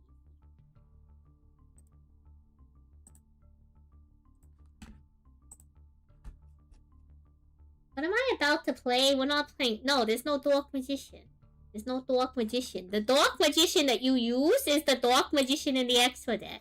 Because it's titled Dark... Like, okay. Chat. Do you understand that the gaze of Tamaya says Dark Magician on your field or graveyard? That means the one that you can get. You can use the fusion. You don't need the Dark Magician in the main deck. The Dark Magician. Do y'all understand? Do y'all understand that this counts as Dark Magician?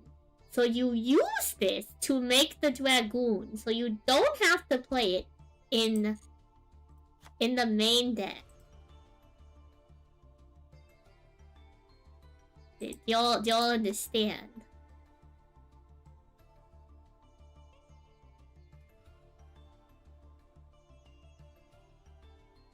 Only 2 field spell and not on the white. Ah, okay. Interesting. Only 2 field.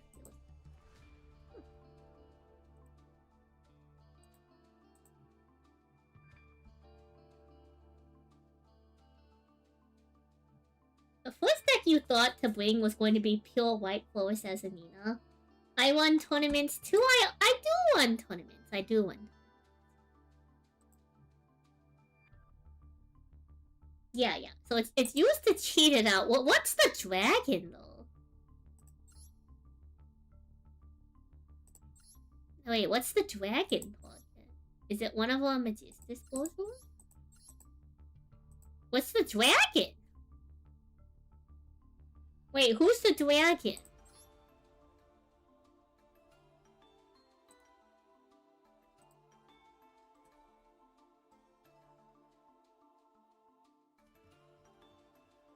Who's the dragon? Who's the dragon? Chat, who's the dragon? Maybe we'll find out by adding the rest of the cards to the deck.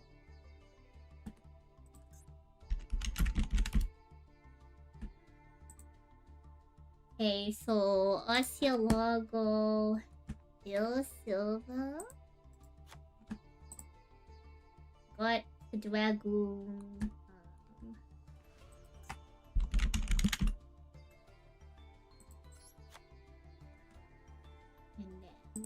And then,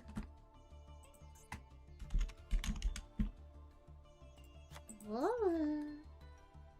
I don't know if we own Chorizo. Oh, we do own Chorizo. Cute.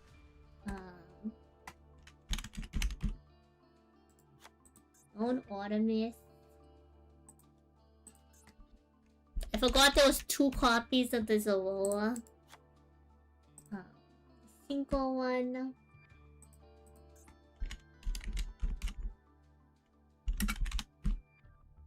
Is it this guy? This guy? Oh, it's this guy, isn't it? Do I own a Changle? I don't own Changle? Oh god.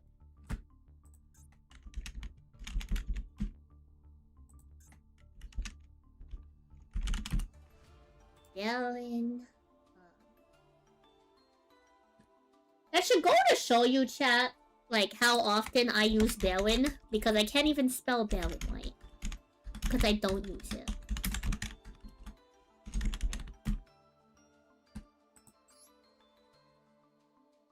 So, let's see.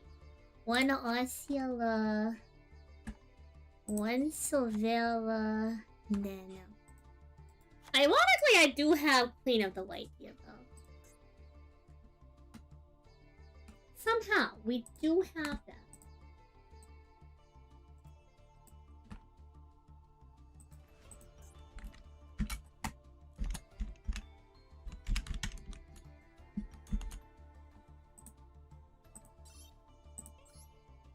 Alright, chat. There is a lot of materials we're going to need to, You're like 9-0? Apparently. I'm financially ruined and it will be fine, chat. Surely it'll be fine. So, let's see. We need 285 more UR dots. Do you have a secret pack yet? Pause. Chat, there's a secret pack. We'll be fine. There's a secret pack. Surely. Surely we'll be fine. Surely. Surely we'll be fine, chat. So normally what happens is that you need to get into Master. Oh, hello, SP. Mud Dragon is how you play Dragoon. That makes sense. Hello, YouTube. Apologies, I was busy looking for stuff. You use the eyes in your black wings for Dragoon.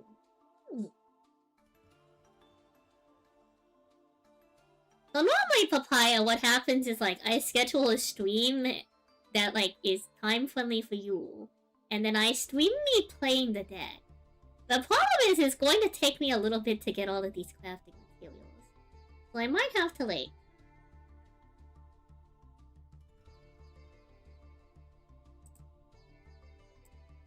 I'm gonna have to like, what's the word?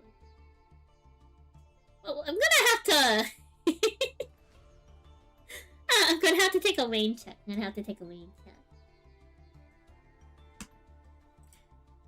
It's not impossible to get this many materials. Like, surely we just pulled a bunch of extra materials, right?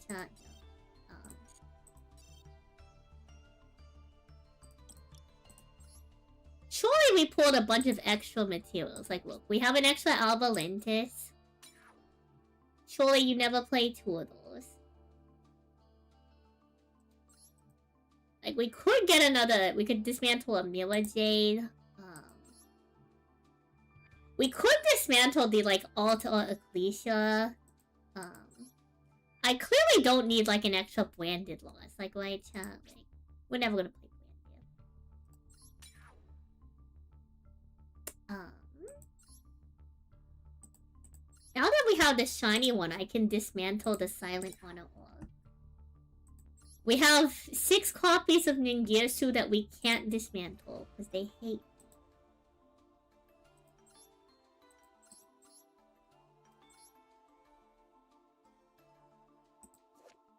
Okay, chat, you're never gonna make me play Necros. Like, hello, Eric, you did miss the 20. I hope we weren't secretly using 2 branded laws in a different deck. Papaya's guaranteed starter was called by Real. Chat, you're never gonna make me play Necros, right? Surely. Surely I can dismantle this with no repercussions. Surely.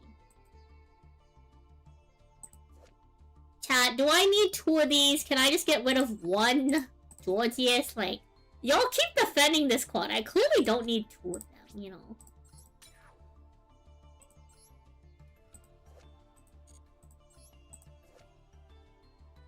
This is a cute card, but I really don't think we're playing, like, Elf Note or Exo Sisters anytime soon.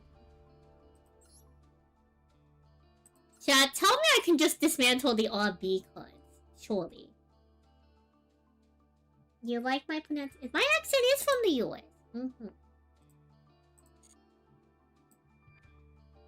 Chat, surely. Surely you're not gonna make me play this. What archetype 1? White Forest Azamina Magistus. The current deck list you see on the screen. Chat, is this a real card? Can I get rid of this S-Force Justify? Wait, pause. This might be in the extra deck for one of our decks.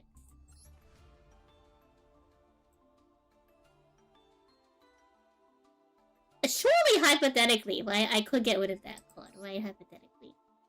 I'm surely not using another copy of Junk Warrior Extreme. I don't even know if I need the, like, entirety of those copies of Junk Warrior Extreme. Surely there's a lot of stuff we could dismantle, chat. Surely. Surely. Right, chat. Surely there's a lot of materials up for grabs.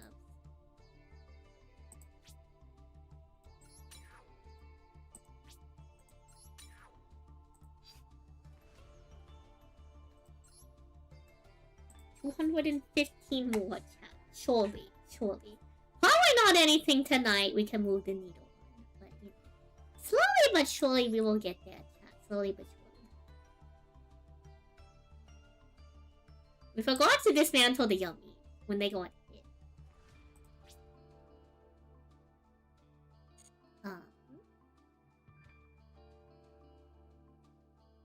When do I get all these sprites cards?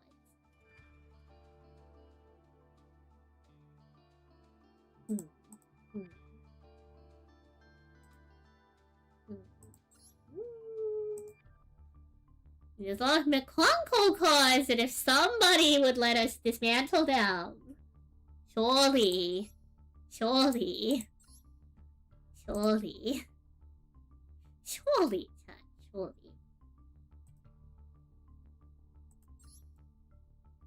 surely.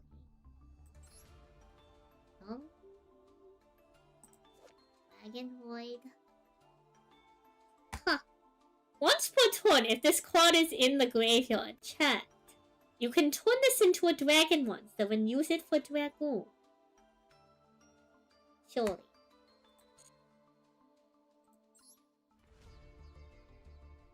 Surely you can use it for Dragoon. Alright, now we're going to have to farm some materials. But thank you again to everybody participating in the tournament. It looks like we're going to have to play some WCS qualifiers. So maybe let's get in like a couple reps before, you know. Get in a couple reps, chat. Get in a couple reps. It's the World Championship qualifiers. Very serious. 200 gems. There were a lot of gems to be earned. Let's see. Surely Plunder Patrol, right, chat? Surely Plunder Patrol is well positioned into the current meta. I have no idea what the current meta is. Surely Plunder Patrol. Surely. Surely Plunder Patrol is in a spectacular position. Which y'all are in there.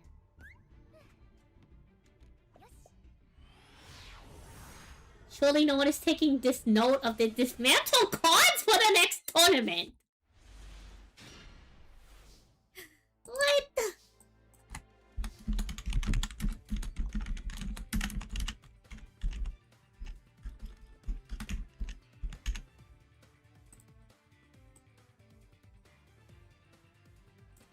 Oh, we'll go put that in.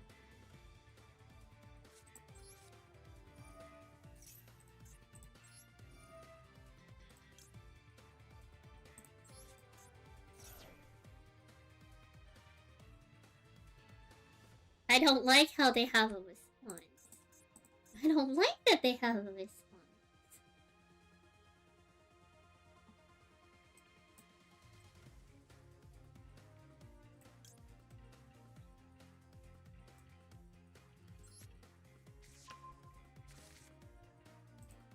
Don't forget us when I qualify. I'm not going to qualify.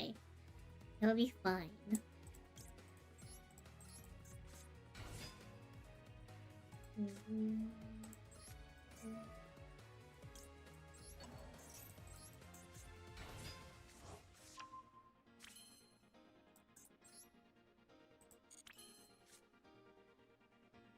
See.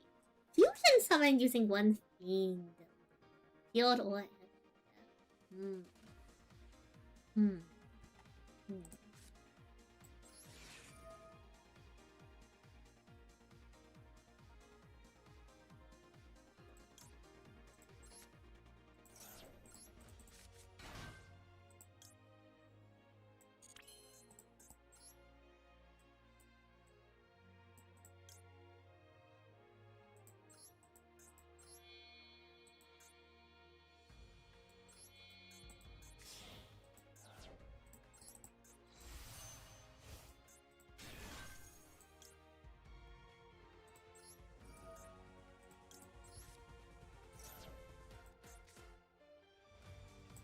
interesting.